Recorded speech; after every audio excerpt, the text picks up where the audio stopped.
আমার সুপ্রিয় কলেজের শিক্ষার্থীবৃন্দ, আজকে তোমাদের সাথে আমার পূর্ব নির্ধারিত একটি ক্লাস রয়েছে। তোমরা একে একে লাইভ স্ট্রিমিংয়ে যুক্ত হতে থাকো এবং আমাকে তোমরা একটু নিশ্চিত করো যে আমার কথা অর্থাৎ আমার কণ্ঠস্বর স্পষ্টভাবে শোনা যাচ্ছে কিনা, এবং আমাকে আমার ভিডিও যে রেজুলেশন, লাইটিং, এগুলো কি সব ঠিক আছে কিনা তোমরা যে কেউ একজন একটু কমেন্টস করে আমাকে একটু জানাও। ওয়ালাইকুম আসসালাম। শব্দ এবং ভিডিওর রেজুলেশন এটা ঠিক আছে কিনা তোমরা একটু কমেন্টস করে জানালে আমি আজকের ক্লাসটা আমার পরিকল্পনা অনুযায়ী আশা করছি কন্টিনিউ করতে পারবো। কথা স্পষ্ট শোনা যাচ্ছে sir. Okay, thank you so much. তাহলে আমি শুরু করতে পারি। এই ক্লাসটা মূলত 2020-2021 শিক্ষাবর্ষ, অর্থাৎ যারা নিউ ফার্স্ট ইয়ার, আমি আরও যদি স্পেসিফিক করে যদি বলি তাহলে একাদশ শ্রেণীতে যারা এখন আছো তাদের জন্যেই এই ক্লাসটি। এই ক্লাসটি দ্বাদশ শ্রেণীর জন্যে নয়, কারণ আজকের যে বিষয়টি আমি পড়াবো এইটি একটি সম্পূর্ণ নতুন কন্টেন্ট। কাজেই এই কন্টেন্টটি শুধুমাত্র 2020-2021 শিক্ষাবর্ষের কলেজের শিক্ষার্থীদের জন্যে। আমি আশা করছি যে নতুন একাদশ শ্রেণী বা নিউ ফার্স্ট ইয়ার যারা, তোমরা অবশ্যই এই ক্লাসটিতে অত্যন্ত গুরুত্ব দিয়ে তোমরা আমার সাথে থাকবে। আমি তোমাদের সাথে এই বঙ্কিমচন্দ্র চট্টোপাধ্যায়ের বাঙ্গালার নব্য লেখকদিগের প্রতি নিবেদন, এই প্রবন্ধটি তোমাদের সাথে আমি পড়ব, শেয়ার করব এবং তোমাদেরকে আমি কিছু এই প্রবন্ধের যে গুরুত্বপূর্ণ বিষয়গুলো সেগুলো আমি উপস্থাপন করার চেষ্টা করব। এর আগে আমি একটু বিষয়ে কথা বলতে চাই, সেটা হলো, এটা আমরা কম বেশি সবাই জানি যে আমাদের বাংলা সাহিত্যের ইতিহাস প্রায় 1000 বছরের। আমরা বলে থাকি 1000 বছরের বাংলা সাহিত্যের ইতিহাস। এই 1000 বছরের বাংলা সাহিত্যের ইতিহাসের অধিকাংশই হচ্ছে কবিতার ইতিহাস। উপন্যাস, প্রবন্ধ, নাটক, অর্থাৎ গদ্য সাহিত্য যদি আমি বলি এক কথায়, কবিতা ছাড়া গদ্য সাহিত্য যদি আমি বলি, এবং এই গদ্য সাহিত্যের মধ্যে নাটক হবে, উপন্যাস হবে, প্রবন্ধ হবে, ছোট গল্প, এগুলাকে যদি আমরা গদ্য সাহিত্য বলি, তাহলে গদ্য সাহিত্যের সূচনা পর্ব বলা যায় 19বিংশ শতাব্দী, অর্থাৎ 19 শতক। এর আগের বাংলা সাহিত্যের যে 1000 বছরের ইতিহাস আমরা বলি, সেটা মূলত কবিতার ইতিহাস, কবিতায় লেখা হতো। কাজেই আমরা 19 শতকে এই বঙ্কিমচন্দ্র চট্টোপাধ্যায়ের মাধ্যমে বলা যায় যে আমরা গদ্য সাহিত্যের সূচনা পর্ব বলতে পারি, এবং তার হাতেই উপন্যাস শিল্পসম্মতভাবে বাংলা সাহিত্যে লিখিত হয়েছে। এর আগ পর্যন্ত শিল্পসম্মত সাহিত্য গুণ সমৃদ্ধ গদ্য বা উপন্যাস আমরা খুব একটা দেখতে পাই না। আমরা স্বীকৃতি দিই বঙ্কিমচন্দ্র থেকেই আমরা শিল্পসম্মত এবং শিল্পগুণ সমৃদ্ধ এই উপন্যাস সাহিত্য, প্রবন্ধ সাহিত্য, এগুলো আমরা পেয়েছি। কাজেই এটার সার্থক ঔপন্যাসিক যদি বলি, বাংলা সাহিত্যের সার্থক ঔপন্যাসিক প্রথম, সেটা বঙ্কিমচন্দ্র চট্টোপাধ্যায়কেই আমরা বলবো। তা আমি আমার যে পড়ানোর যে রীতি বা যে স্টাইল, আমার যে স্টাইল, আমি যেভাবে সাহিত্য পড়াই, সেটা হলো প্রথমে লেখক পরিচিতি, এরপরে শব্দার্থ টিকা এবং এরপরে পাঠ পরিচিতি, এরপরে আমি টেক্সট অ্যানালাইসিস বা পাঠ বিশ্লেষণ, মূল যেই প্রবন্ধই হোক বা যেটাই হোক, প্রবন্ধের বিশ্লেষণটা করব। তাহলে আমরা প্রথমে বঙ্কিমচন্দ্রের লেখক পরিচিতিটা একটু দেখি। তোমরা আশা করছি যে আমার সাথে থাকবে, এবং তোমাদের কাছে যদি বই থাকে তোমরা বই খুলেও একটু দেখতে পারো, আর সাথে রাখতে পারো। যে লাইনগুলো, যে শব্দগুলো আমি বলবো, এগুলোর নিচে তোমরা পেন্সিল দিয়ে আন্ডারলাইন করলে এটা তোমাদের জন্য অনেক ভালো হবে। বিশেষ করে লেখক পরিচিতি যখন আমি আলোচনা করব, সেখানে অনেকগুলো ইনফরমেশান বা তথ্য থাকে, যেগুলো তোমার নৈর্ব্যক্তিক অভিক্ষা অর্থাৎ অবজেক্টিভ পরীক্ষা এবং বিষয়ভিত্তিক জ্ঞানভিত্তিক যেই প্রশ্ন সৃজনশীল ক্রিয়েটিভ কোশ্চেন হিসাবে আসে, সেটার জন্য খুবই গুরুত্বপূর্ণ। তো আমি এখন লেখক পরিচিতি পড়ব এবং টেক্সট অবলম্বন করেই পড়ব, কারণ আমাদের পরীক্ষা পদ্ধতি এবং প্রশ্নের ধরনের কারণেই এইখানে বই ছাড়া লেকচার দেওয়া এটা কোনো মানেই হয় না। কারণ টেক্সচুয়াল কোশ্চেন, টেক্সট অবলম্বন করেই আমাকে এই তোমাদেরকে লেকচার দিতে হবে। প্রথমে আমি বঙ্কিমচন্দ্রের যেই জন্মসন সেটা দিয়ে শুরু করছি। বঙ্কিমচন্দ্র চট্টোপাধ্যায় 1838 খ্রিস্টাব্দের 26শে জুন পশ্চিমবঙ্গের 24 পরগনার কাঁঠালপাড়া গ্রামে জন্মগ্রহণ করেন। একটি লাইনের মধ্যে অনেকগুলো ইনফরমেশন আছে।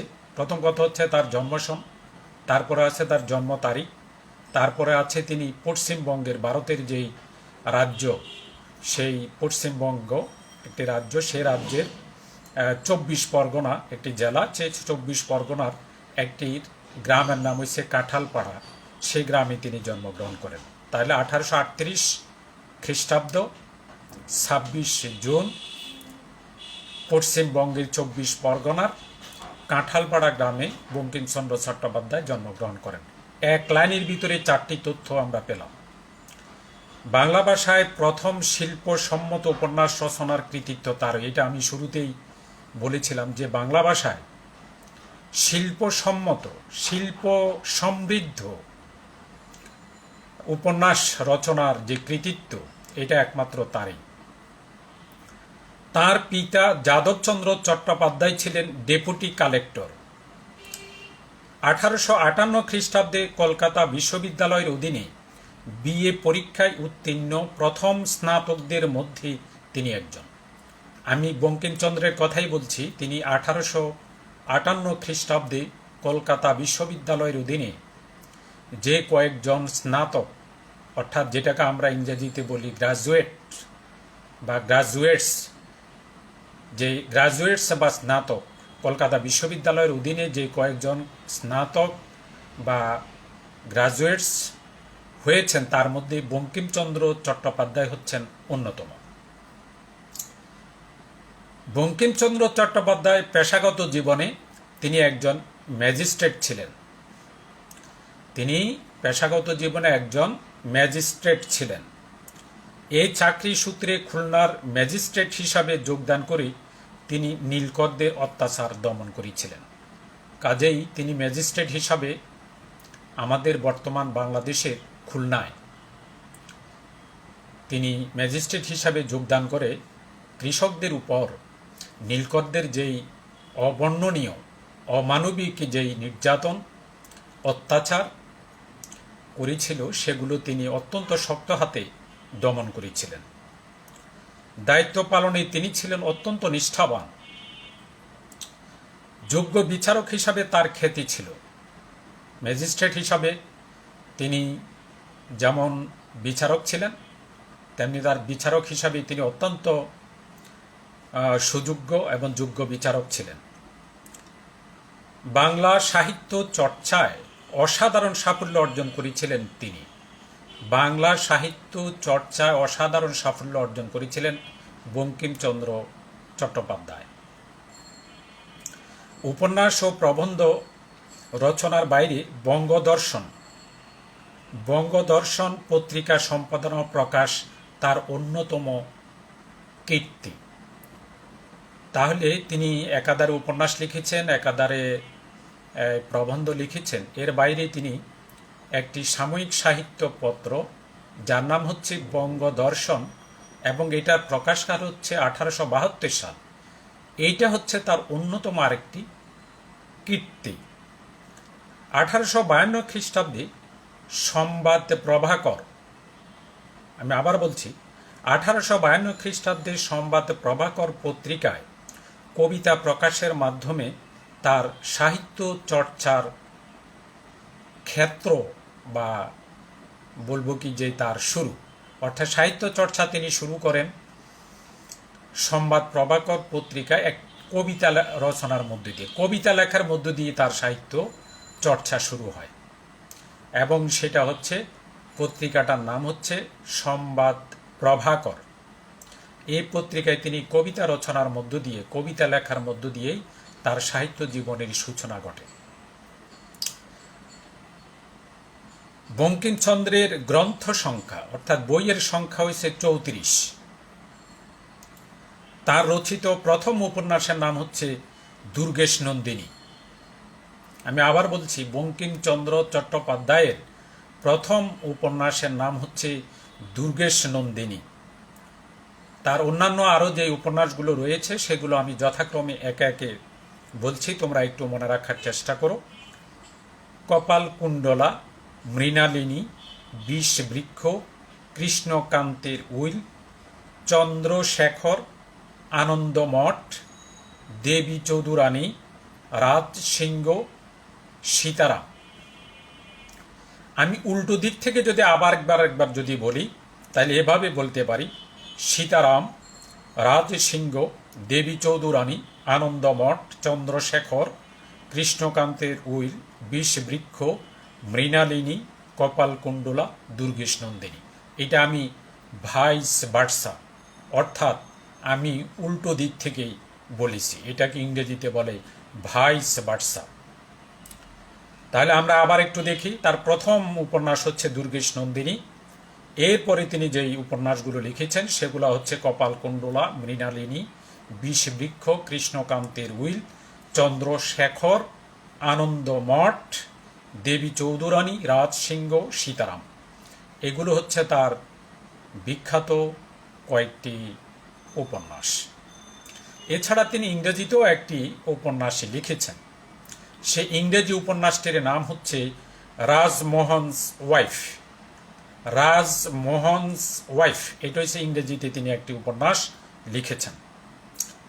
বঙ্কিমচন্দ্র ধর্ম অর্থাৎ রিলিজিয়ন, দর্শন অর্থাৎ ফিলোসফি, সাহিত্য অর্থাৎ লিটারেচার, ভাষা অর্থাৎ ল্যাঙ্গুয়েজ, সমাজ বিষয়ক অর্থাৎ সোশ্যাল, অনেক প্রবন্ধ রচনা করেছেন, অনেকগুলো এসে তিনি রচনা করেছেন। আমি যে বিষয়গুলি বললাম, ধর্ম, দর্শন, সাহিত্য, ভাষা এবং সমাজ বিষয়ক অনেক প্রবন্ধ তিনি লিখেছেন। এই প্রবন্ধগুলোর মধ্যে তার উল্লেখযোগ্য হচ্ছে, আমি এখন যেগুলো বলবো এগুলো হচ্ছে প্রবন্ধের বই: লোক রহস্য, বিজ্ঞান রহস্য, কমলাকান্তের দপ্তর, সাম্য, কৃষ্ণ চরিত্র, বিবিধ প্রবন্ধ। ভাইস ভার্সা অর্থাৎ উল্টো দিক থেকে যদি আমি বলি, বা কাউন্টডাউন যেটাকে বলে, সেদিক থেকে যদি আমি বলি, তাহলে বলি বিবিধ প্রবন্ধ, কৃষ্ণ চরিত্র, সাম্য, কমলাকান্তের দপ্তর, বিজ্ঞান রহস্য, লোকরহস্য। আবার শুরু থেকে যদি আমি বলি, তাহলে বলতে হবে লোকরহস্য, বিজ্ঞান রহস্য, কমলাকান্তের দপ্তর, সাম্য, কৃষ্ণ চরিত্র, বিবিধ প্রবন্ধ। এই কয়েকটি হচ্ছে তার প্রবন্ধ গ্রন্থের নাম। বাংলা সাহিত্যে অসামান্য অবদানের জন্যে, আমি আবার বলছি, বাংলা সাহিত্যে অসামান্য অবদানের জন্যে বঙ্কিমচন্দ্র চট্টোপাধ্যায়কে একটি উপাধি দেওয়া হয়েছে, এবং সেই উপাধির নাম অনেকেই তোমরা হয়তো জানো। তাকে বাংলা সাহিত্যের সাহিত্য সম্রাট বলা হয়। বঙ্কিমচন্দ্র চট্টোপাধ্যায়কে বাংলা সাহিত্যের সাহিত্য সম্রাট উপাধিতে ভূষিত করা হয়। এই কথাটা তোমাদেরকে মনে রাখতে হবে। আর বঙ্কিমচন্দ্র চট্টোপাধ্যায় 1894 খ্রিস্টাব্দের 8ই এপ্রিল কলকাতায় মৃত্যুবরণ করেন। এ হচ্ছে তার সংক্ষিপ্ত বায়োগ্রাফি, লেখক পরিচিতি। এটা তোমরা খুব ভালো করে পড়বে। এরপরে আমি শব্দার্থগুলো একটু আলোচনা করব। সেটা হচ্ছে যেগুলো দেওয়া আছে, যদি তোমাদের কাছে বই থাকে বই তোমরা একটু দেখতে পারো। যশ, যশ মানে সুখ্যাতি, সুনাম, কীর্তি। লোকরঞ্জন, জনসাধারণের মনোরঞ্জন বা সন্তোষ বিধান, সন্তোষ বিধান করা। ধর্মবিরুদ্ধ বা ধর্মবিরুদ্ধ এর অর্থ হচ্ছে নীতি নৈতিকতার বিরোধী। তুমি নীতি নৈতিকতার বিরোধী করা মানে এটাই হচ্ছে ধর্মবিরুদ্ধ। কোটেশন, কোটেশন মানে হচ্ছে উদ্ধৃতি। অন্যের লেখা থেকে বক্তব্য উদ্ধার করে অপর লেখায় ব্যবহার। বিষয়টা আরও একটু যদি আমি তোমাদের কাছে খুব সিম্পলভাবে বা সরলভাবে যদি বলি, আরও সহজ করে যদি বলি, তাহলে আমি এভাবে বলতে পারি, ধরো যে তুমি একটি প্রবন্ধ লিখবে। সেই প্রবন্ধ লিখতে গিয়ে, অথবা ধরা যাক তুমি একটি সৃজনশীল প্রশ্নের উত্তর লিখবে, অথবা তুমি একটি ভাষণ রচনা করবে, হ্যাঁ, অথবা একটা তুমি প্রবন্ধ বা রচনা লিখবে। তুমি এগুলি লিখতে গিয়ে তুমি তোমার লেখাটাকে আরও এটাকে কি বলবো, আরও যুক্তিপূর্ণ এবং এস্টাবলিশড করার জন্য, অর্থাৎ তুমি যেটা বলতে চাচ্ছ সেটাকে আরও বেশি করে করার জন্য, মানে এটাকে প্রতিষ্ঠিত করার জন্য, তোমার লেখা তুমি যা বলতে চাচ্ছ সেই মতটাকে, তোমার সেই ফিলোসফিটাকে, সেই দর্শনটাকে তুমি আরও বেশি করে প্রতিষ্ঠিত করার জন্য তুমি অন্য লেখকের যে উদ্ধৃতি ব্যবহার করবে। এটাকে আমরা সিঙ্গেল কোট দিয়েও ব্যবহার করতে পারি, আবার ডাবল কোটেশন দিয়েও আমরা অন্যের লেখা ব্যবহার করতে পারি। এটা কি জন্য ব্যবহার করি? আমি যা বলতে চাচ্ছি সেটাকে এস্টাবলিশড করার জন্যে, অর্থাৎ প্রতিষ্ঠিত করার জন্যে, অথবা আমি যেটা বলতে চাচ্ছি পাঠকের কাছে সেটাকে গ্রহণযোগ্য করে তোলার জন্যে আমরা অন্যের লেখা ব্যবহার করি। সেটাই হচ্ছে ইংরেজিতে বলে কোটেশন, বাংলায় বলে উদ্ধৃতি। আমার মনে হয় আমি তোমাদেরকে কিছুটা হলেও বিষয়টা বুঝাতে পেরেছি যে কোটেশন বা উদ্ধৃতি কী জিনিস। অলংকার, অলংকার হচ্ছে সাহিত্যের ক্ষেত্রে তো একরকম, আর সাহিত্যের বাইরে তো আরেক রকম। বিশেষ করে ফিমেল যেই স্টুডেন্ট, মানে যারা মেয়ে শিক্ষার্থী, তাদের কাছে অলংকার তো তাদের স্বর্ণালঙ্কার আমরা বলে থাকি, হীরক অলংকার বলে থাকি, তারপর আরও নানা ধরনের রূপা আছে, তারপর ইমিটেশন আছে, নানা ধরনের অলংকার, তারপরে পোশাক আশাক, এটাকেও আমরা এক ধরনের অলংকার বলতে পারি, হ্যাঁ। কিন্তু সাহিত্যের ক্ষেত্রে তো আমরা আর এগুলো এভাবে বলা যায় না। সাহিত্যের ক্ষেত্রে যদি আমরা অলংকার বলি তাহলে আমরা অলংকার বলবো কাকে? যেমন সাহিত্যের ক্ষেত্রেও কিছু অলংকার আছে যে আমরা বিশেষ করে মেয়ে শিক্ষার্থীরা যে অলংকার ব্যবহার করে, কী জন্যে করে? এই জন্যে যে তার যেই সৌন্দর্য প্রকৃতিগতভাবে সে লাভ করেছে, এর চেয়ে সে আরও বেশি করে নিজেকে আকর্ষণীয় করে তোলা, নিজেকে আরও বেশি করে সুন্দর করে উপস্থাপন করা, নিজেকে মানে আরও সৌন্দর্য বৃদ্ধির জন্য সে অলংকার ব্যবহার করতে পারে নানা ধরনের, হ্যাঁ। এটা তার সৌন্দর্যটা আরও বেশি করে বাড়িয়ে তোলার জন্য, বৃদ্ধি করার জন্য, শোভা বৃদ্ধির জন্য, এগুলার জন্যে মেয়েরা এগুলো ব্যবহার করে থাকে বা মহিলারা এগুলো ব্যবহার করে, তার সৌন্দর্য আরও যাতে বহুগুণে বৃদ্ধি পায়। আর সাহিত্যের ক্ষেত্রে লেখক, কবি, যারাই হোক, লেখক বললে তো সব ধরনের কবিকেও বোঝায়, আবার মহাকাব্য যিনি লেখেন তাকেও বোঝায়, নাট্যকার বোঝায়, প্রবন্ধকার বোঝায়, ঔপন্যাসিক বোঝায়। লেখক বললে আর তেমন কোনো কেউ, মানে কোনো সাহিত্য আঙ্গিকের কোনো কিছু আর বাদ থাকে না। যারা লেখেন তারা কমন শব্দ হচ্ছে লেখক। তো লেখকদের ক্ষেত্রে যে অলংকার তারা যে ব্যবহার করেন ভাষায়, সেটারও তারা তার তার বক্তব্যটাকে, তিনি যেটা বলতে চান সেটাকে অন্য কিছুর সাথে তুলনা করা, অর্থাৎ উপমা, এটা হচ্ছে একটা অলংকার। তারপরে তোমার ব্যাজস্তুতি, এটাও একটা অলংকার। চিত্রকল্পের ব্যবহার, এগুলো একটি অলংকার। কাজেই সাহিত্যের ক্ষেত্রেও উপমা, রূপক, তারপরে তোমার ব্যাজস্তুতি, তারপরে তোমার চিত্রকল্প, ইমেজ, এগুলো হচ্ছে এক একটা অলংকার, সাহিত্যিকরা এগুলো ব্যবহার করেন। তারপরে আছে আবার তোমার এটাকে কি বলে, এই ছন্দের ব্যাপার আছে, ছন্দের মিলের ব্যাপার আছে, অন্তমিল, এগুলোও অলংকার হিসাবেই বিবেচিত হবে। কাজেই যারা লেখেন তারাও তাদের লেখায় অলংকার ব্যবহার করেন তাদের লেখার মান বৃদ্ধির জন্য এবং পাঠকের কাছে তার লেখাটি আরও বেশি চিত্তাকর্ষক করার জন্য, আকর্ষণীয় করার জন্য, আরও যাতে পাঠক জিনিসটা পড়ে আনন্দ লাভ করেন, নির্মল আনন্দ লাভ করেন, সেই জন্যই লেখকরা তাদের লেখায় বিভিন্ন ধরনের অলংকার ব্যবহার করে থাকেন। আমার মনে হয় আমি বিষয়টা কিঞ্চিত হলেও বোঝাতে পেরেছি। কাজেই সাহিত্যের ক্ষেত্রে অলংকার বলতে আমরা যেটা বুঝবো সেটা হচ্ছে ভাষার মাধুর্য ও উৎকর্ষ বৃদ্ধি করে এমন গুণকেই আমরা বলবো অলংকার, এমন গুণকেই আমরা বলবো, অর্থাৎ ভাষার মাধুর্য বৃদ্ধি, ভাষার সৌন্দর্য বৃদ্ধি, ভাষার উৎকর্ষ সাধন, হ্যাঁ, এগুলো করার জন্য যে গুণটা, যে অলংকারগুলো রয়েছে, যে উপমা রূপকগুলো রয়েছে, সেগুলো যদি আমরা ব্যবহার করি তখন সেটাকে আমরা বলবো অলংকার সাহিত্যের ক্ষেত্রে। আর ব্যঙ্গ হচ্ছে পরিহাস বা বিদ্রূপ করা। কদাপি মানে কখনো কোনো কালে। বাঙ্গালা একসময় 19 শতকে বঙ্কিমচন্দ্রের সময় 19 শতক বা ঊনবিংশ শতাব্দীতে শব্দটা ছিল বাঙ্গালা, যেটাকে আমরা এখন বাংলা বলি। এটা এখন এত সহজে বাংলা হয় নাই। ঊনবিংশ শতাব্দী অর্থাৎ 19 শতক পর্যন্ত এইটাকে বলা হইতো বাঙ্গালা। এরপরে শব্দটা হচ্ছে বাংলা, সেটাকে লেখা হইতো উঁ দিয়ে, বয়াকার, উঁ হসন্ত লয়াকার, বাংলা। এখন বর্তমানে আমরা যেটা ব্যবহার করি সেটা হচ্ছে বাংলা, বয় আকার, অনুস্বার, লয় আকার, এই হচ্ছে বাংলা। অর্থাৎ এটা বাঙ্গালা, বাংলা, বাংলা। তাহলে দ্বিতীয়টা হচ্ছে উঁ হসন্ত দিয়ে লেখা হতো বা শুধু উঁ, এটা নিয়েও বিতর্ক আছে, কেউ হসন্ত দিতেন, কেউ দিতেন না, কেউ হসন্ত ছাড়াই লিখতেন। যাই হোক, উঁ, বয়াকার, উঁ, লয়াকার, বাংলা, এটা হচ্ছে দ্বিতীয়টা। আর তৃতীয় এখন যেটা বর্তমান আমরা ব্যবহার করি, বয়াকার, অনুস্বার, লয়াকার, বাংলা, এখন আমরা এটা ব্যবহার করি। কিন্তু ঊনবিংশ শতাব্দী বা 19 শতকে বঙ্কিমচন্দ্রের সময় এই শব্দটা বাঙ্গালা হিসাবে ব্যবহৃত হতো। কালক্রমে সেটা উঁ দিয়ে বাংলা লেখা শুরু হলো এবং বর্তমানে আমরা আরও সহজ করি, এটাকে লিখি অনুস্বার দিয়ে বাংলা। বিষয়টা আমার মনে হয় বোঝাতে সক্ষম হয়েছি। এরপর আসো আমরা পাঠ পরিচিতিটা এক নজর একটু দেখে নিই। বঙ্কিমচন্দ্র চট্টোপাধ্যায় 19 শতকীয় বাংলার অন্যতম শ্রেষ্ঠ লেখক হিসাবে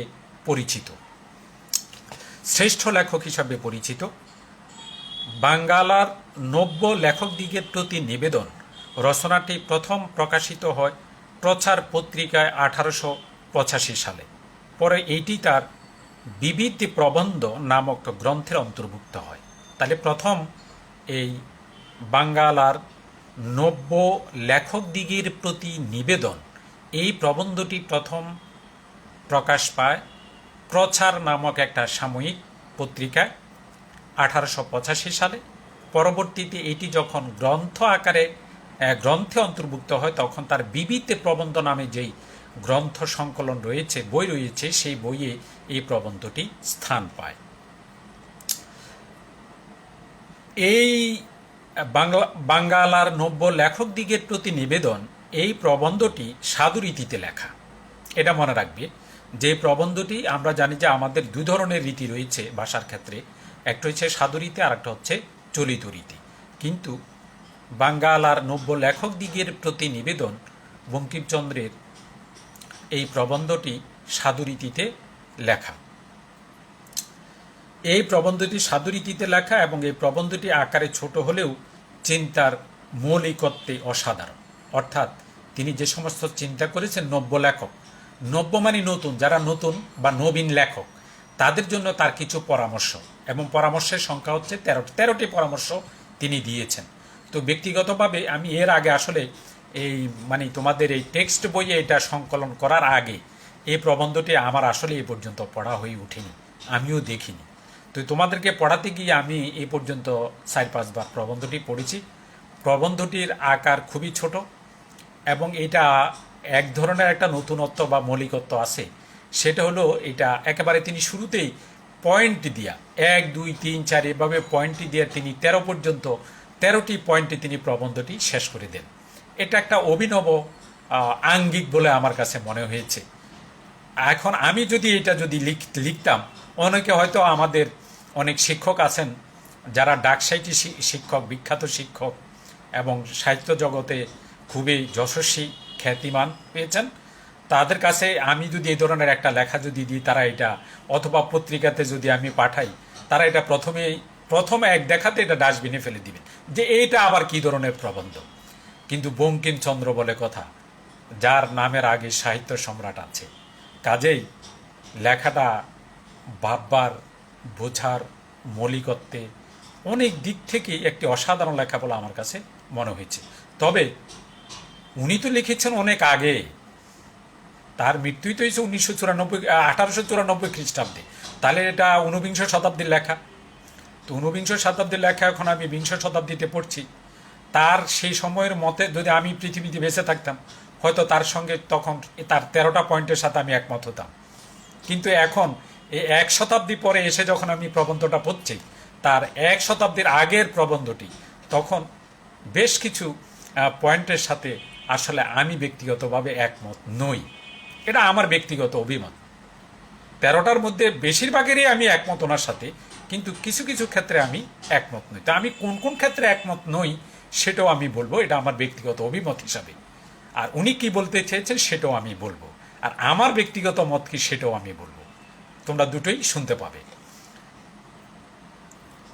তো সাধুরীতিতে লেখা এবং প্রবন্ধটি আকারে ছোট হলেও চিন্তার মৌলিকত্বে অসাধারণ।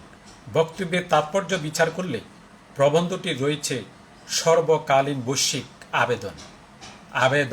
বৈশ্বিক আবেদন। বৈশ্বিক আবেদন মানে কি? বিশ্ব থেকে বৈশ্বিক। বিশ্ব হচ্ছে বিশেষ্যপদ, বৈশ্বিক হচ্ছে বিশেষণ বা অ্যাডজেক্টিভ। কাজে বৈশ্বিক, বিশ্ব থেকে বৈশ্বিক, কথাটা মনে রাখবি। বিশেষ্য আর বিশেষণ, নাউন আর অ্যাডজেক্টিভ, এই হচ্ছে ব্যাপার। বৈশ্বিক শুনে তোমার ঘাবড়ে যাওয়ার কোনো কারণ নেই। আর সর্বকালীন মানে হচ্ছে সর্বকালে, চিরন্তন, ক্লাসিক। ওটা সর্বকালেই এই প্রবন্ধটি গ্রহণযোগ্য। এবং এটার আবেদন। আবেদন মানে কি? আমরা তো আবেদন বলতে সাধারণত অ্যাপ্লিকেশনকে বুঝে থাকি, দরখাস্তকে বুঝে থাকি, আর্জি বুঝে থাকি। কিন্তু এখানে কি সে আবেদন হবে? No no no. সাহিত্যের ক্ষেত্রে আবেদন মানে অ্যাপ্লিকেশন নয়। তুমি ইংরেজি ওয়ার্ডটা যদি ব্যবহার করো তাহলে বলতে হবে অ্যাপিল। ইংরেজিতে সাহিত্যের ক্ষেত্রে যদি আমরা আবেদন বলি, বাংলায় আবেদন, সেটাকে ইংরেজিতে সাহিত্যের ক্ষেত্রে বলবো অ্যাপিল। আর এই অ্যাপিলটাকে বাংলায় যদি আমরা বিশ্লেষণ করি বা যদি বলি, তাহলে এভাবে বলতে পারি, মনকে নাড়া দেয়। মনকে নাড়া দেয়, মনের মধ্যে দাগ কাটে। আমি একটা প্রবন্ধ পড়লাম, একটা নাটক পড়লাম, অথবা একটা কবিতা পড়লাম, অথবা একটা ছোট গল্প পড়লাম, অথবা একটা উপন্যাস পড়লাম, যেটাই পড়ি না কেন সেটি যদি আমার মনে চিন্তার খোরাক হয়ে দাঁড়ায়, আমাকে ভাবায়, আমি যদি আমার হৃদয়ে মানে আমার মনে যদি দাগ কাটে, অনেক দিন পর্যন্ত আমি লেখাটা ভুলতে পারছি না, এটা অত্যন্ত শিক্ষণীয় এবং অত্যন্ত ভালো মানের একটা লেখা, যেটা আমার মনের মধ্যে দাগ কেটেছে। একই সঙ্গে আমি আনন্দও লাভ করেছি। সাহিত্যের আনন্দ তো একেবারে এত নির্মল, এবং এটার মতো এত মানে আনন্দ, এত নির্মল আনন্দ, সাহিত্যের আনন্দের মতো আর কোনো কিছুতেই এরকম আনন্দ লাভ করা যায় না। সাহিত্যের আনন্দ মধ্যে তুমি যে আনন্দটা, যে রসটা পাবে, অন্য কোনো ক্ষেত্রে তুমি সেই আনন্দটা পাবে না। কাজে সাহিত্যের আনন্দটাই হচ্ছে মানুষের মনে যদি অনেক দিন পর্যন্ত দাগ কাটে, মানুষের মনে যদি অনেক দিন পর্যন্ত সেই কাহিনী, সেই চরিত্রটি, সেই কবিতাটি তোমার মনে যদি দাগ কাটে, তখন সেটাকে বলে আবেদন, অ্যাপিল, যেটা তোমার মনে দাগ কেটেছে। লেখাটি পড়ার পরে তোমাকে ভাবায়, তুমি ভাবতেছো লেখাটা নিয়ে, তুমি অনেক দিন মানে তোমাকে ভাবাচ্ছে লেখাটা, তোমার মনের মধ্যে গেঁথে আছে, হ্যাঁ, তুমি চিন্তা করছো লেখাটা নিয়ে। এটাই হচ্ছে অ্যাপিল বা আবেদন। অ্যাপিল বা আবেদন সাহিত্যের ক্ষেত্রে।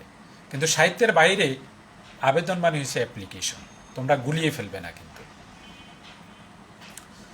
নতুন লেখকদের প্রতি তিনি যে পরামর্শ এখানে উপস্থাপন করেছেন, তার প্রতিটি বক্তব্যই পালনযোগ্য, অর্থাৎ গ্রহণযোগ্য।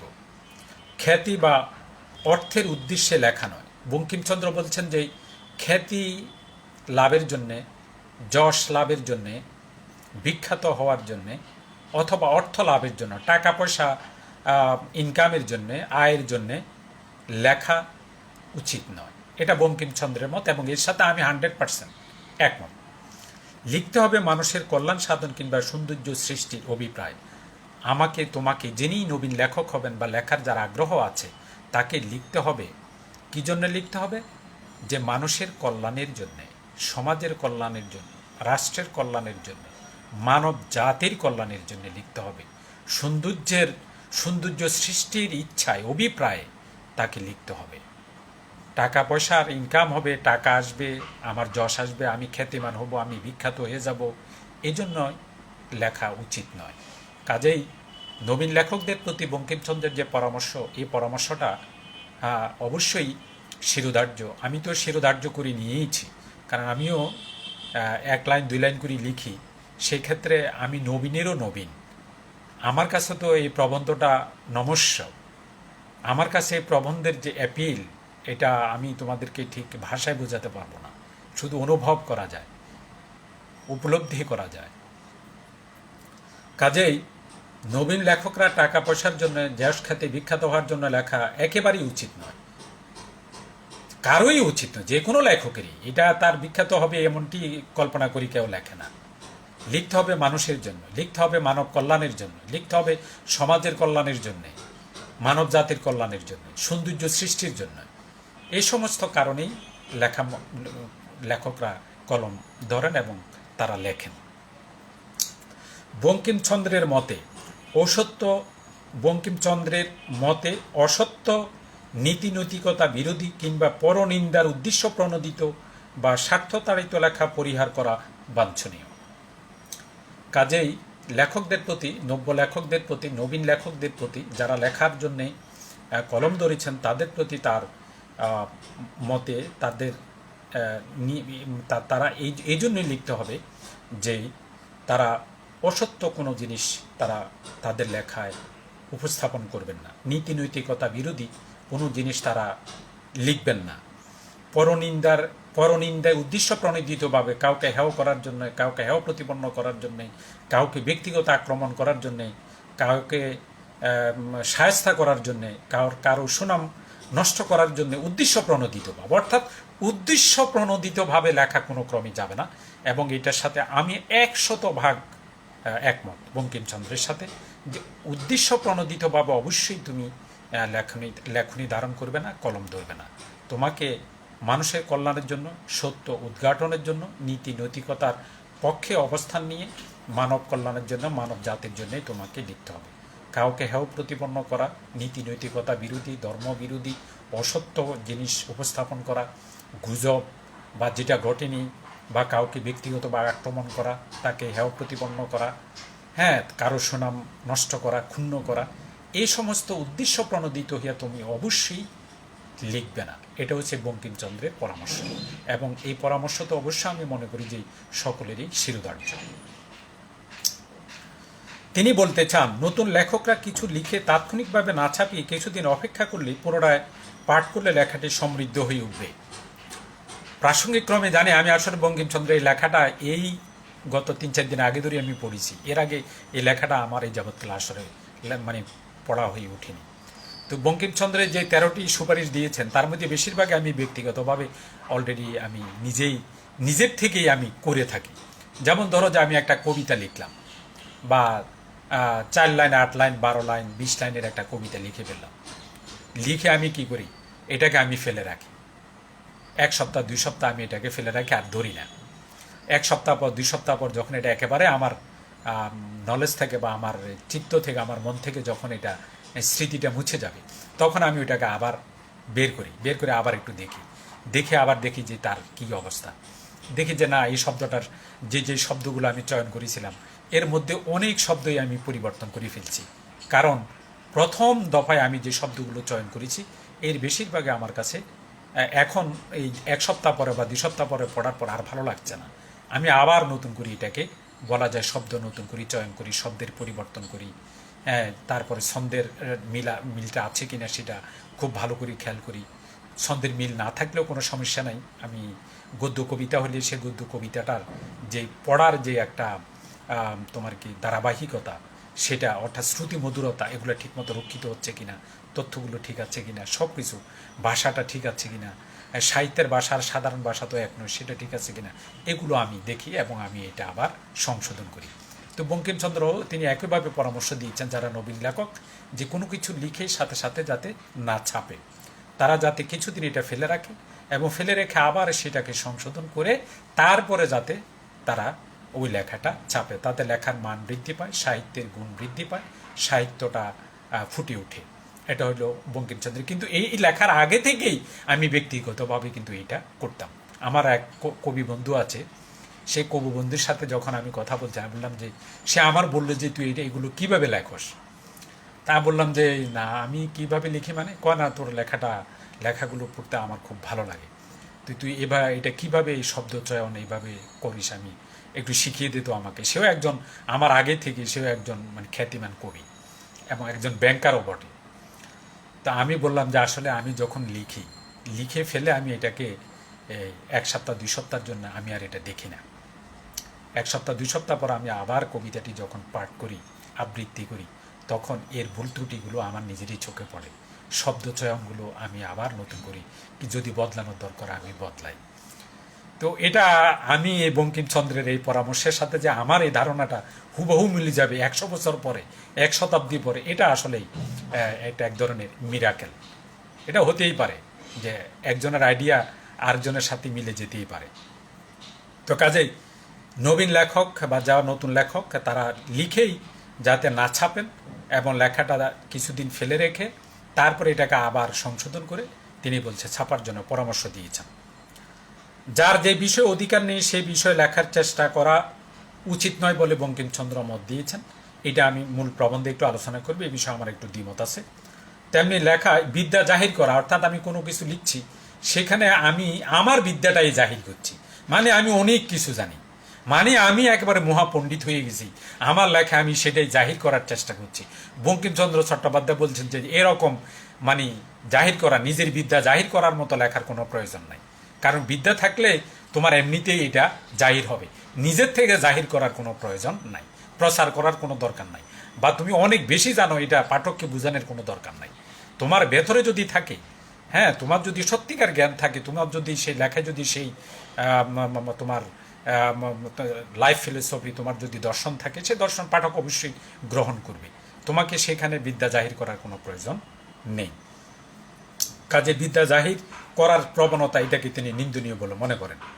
আর অনুকরণ করাটাকেও তিনি নিন্দনীয় বলে মনে করেন, যে অনুকরণ ভিত্তিকেও দূষণীয় বলেছেন তিনি, যে অন্যের অনুকরণ, অন্য এরকম লেখে কাজে আমাকে এভাবে লিখতে হবে, অন্য এই স্টাইলে লেখে কাজে আমাকে ওই স্টাইলটা অবলম্বন করে লিখতে হবে না। তিনি বলছেন যে নো, এটা হওয়া একেবারে উচিত নয়, অন্যকে অনুকরণ করা, অন্যের মতো করে লেখা, এটা তিনি নিরুৎসাহিত করেছেন, এটাকে তিনি দূষণীয় বলেছেন এবং এটা করা একেবারেই উচিত নয়। অনাবশ্যকভাবে লেখার ষষ্ঠ বৃদ্ধি বা পরিহাস করার চেষ্টা করাও কাম্য নয়, অর্থাৎ অনাহুতভাবে উপমা রূপক বা অলঙ্কার ব্যবহার করা, তারপরে অঙ্গষষ্ঠ উৎকর্ষ সাধন করার চেষ্টা করা, বইটা মানে উপন্যাস হলে একেবারে বড় করে লিখতে হবে, হ্যাঁ, ডাউট সাইজে লিখতে হবে, এমন কোনো কথা নেই। ওনার কথা হলো যে অনাবশ্যকভাবে কোনো কিছু অতিরঞ্জিত করা উচিত নয়, যেটুকু দরকার ঠিক সেইটুকুই লেখা উচিত। নবীন লেখকদের প্রতি তার এটাও একটা পরামর্শ। আর সারল্যকে তিনি সকল অলঙ্কার মধ্যে শ্রেষ্ঠ অলঙ্কার বলে মনে করেছেন। আসলে বঙ্কিমচন্দ্রের লেখা এত সরল হতে পারে, সাধু ভাষায় লিখেছেন ইনি, এটা আমি পড়ি অবাক, যে এত সহজ এবং এত সরল ভাষায়, এত প্রাঞ্জল ভাষায় কিভাবে যে তিনি সেই 19 শতাব্দীতে এটা লিখেছেন, এটা ভাবলে আমার কাছে অবাক লাগে। মানে লেখাটার মৌলিকত্ব ওইখানে, এত সরল, এত সহজ, এত প্রাঞ্জল ভাষায় তিনি লিখেছেন। আমার মনে হয় 2-4টি শব্দ তুমি কঠিন বা দুরূহ শব্দ তুমি পাবে না, সব শব্দগুলি সহজ এবং বোধগম্য, যে কেউ পড়লে জিনিসটা বুঝতে পারবে। আমি বঙ্কিমচন্দ্রের এই ধরনের লেখা এর আগে আর কখনো দেখিনি। কাজেই তিনি এখানে এই পরামর্শ দিয়েছেন যে একেবারে ভারী ভারী শব্দ, গম্ভীর শব্দ, গাম্ভীর্যপূর্ণ শব্দ, সংস্কৃত ঘেঁষা শব্দ, হ্যাঁ, এ ধরনের শব্দ ব্যবহার বা কঠিন দুরূহ দুর্বুদ্ধ শব্দ ব্যবহারকে তিনি নিরুৎসাহিত করেছেন। তিনি বলছেন যে না, অলঙ্কার, সেরা অলঙ্কার হচ্ছে সারল্য, মানে সরল। তুমি কত সহজভাবে, কত সরলভাবে, কত প্রাঞ্জলভাবে তুমি লেখাটা উপস্থাপন করতে, প্রাঞ্জল ভাষায়, সহজ ভাষায় তুমি লেখাটা উপস্থাপন করতে পারো, সেটাই হচ্ছে একজন লেখকের সত্যিকার অর্থে কৃতিত্ব। কাজেই ওই মানে সংস্কৃত বা তৎসম মানে ভারী ভারী শব্দ, গম্ভীর শব্দ, গাম্ভীর্য শব্দ ব্যবহারের মধ্যে কোনো কৃতিত্ব নেই।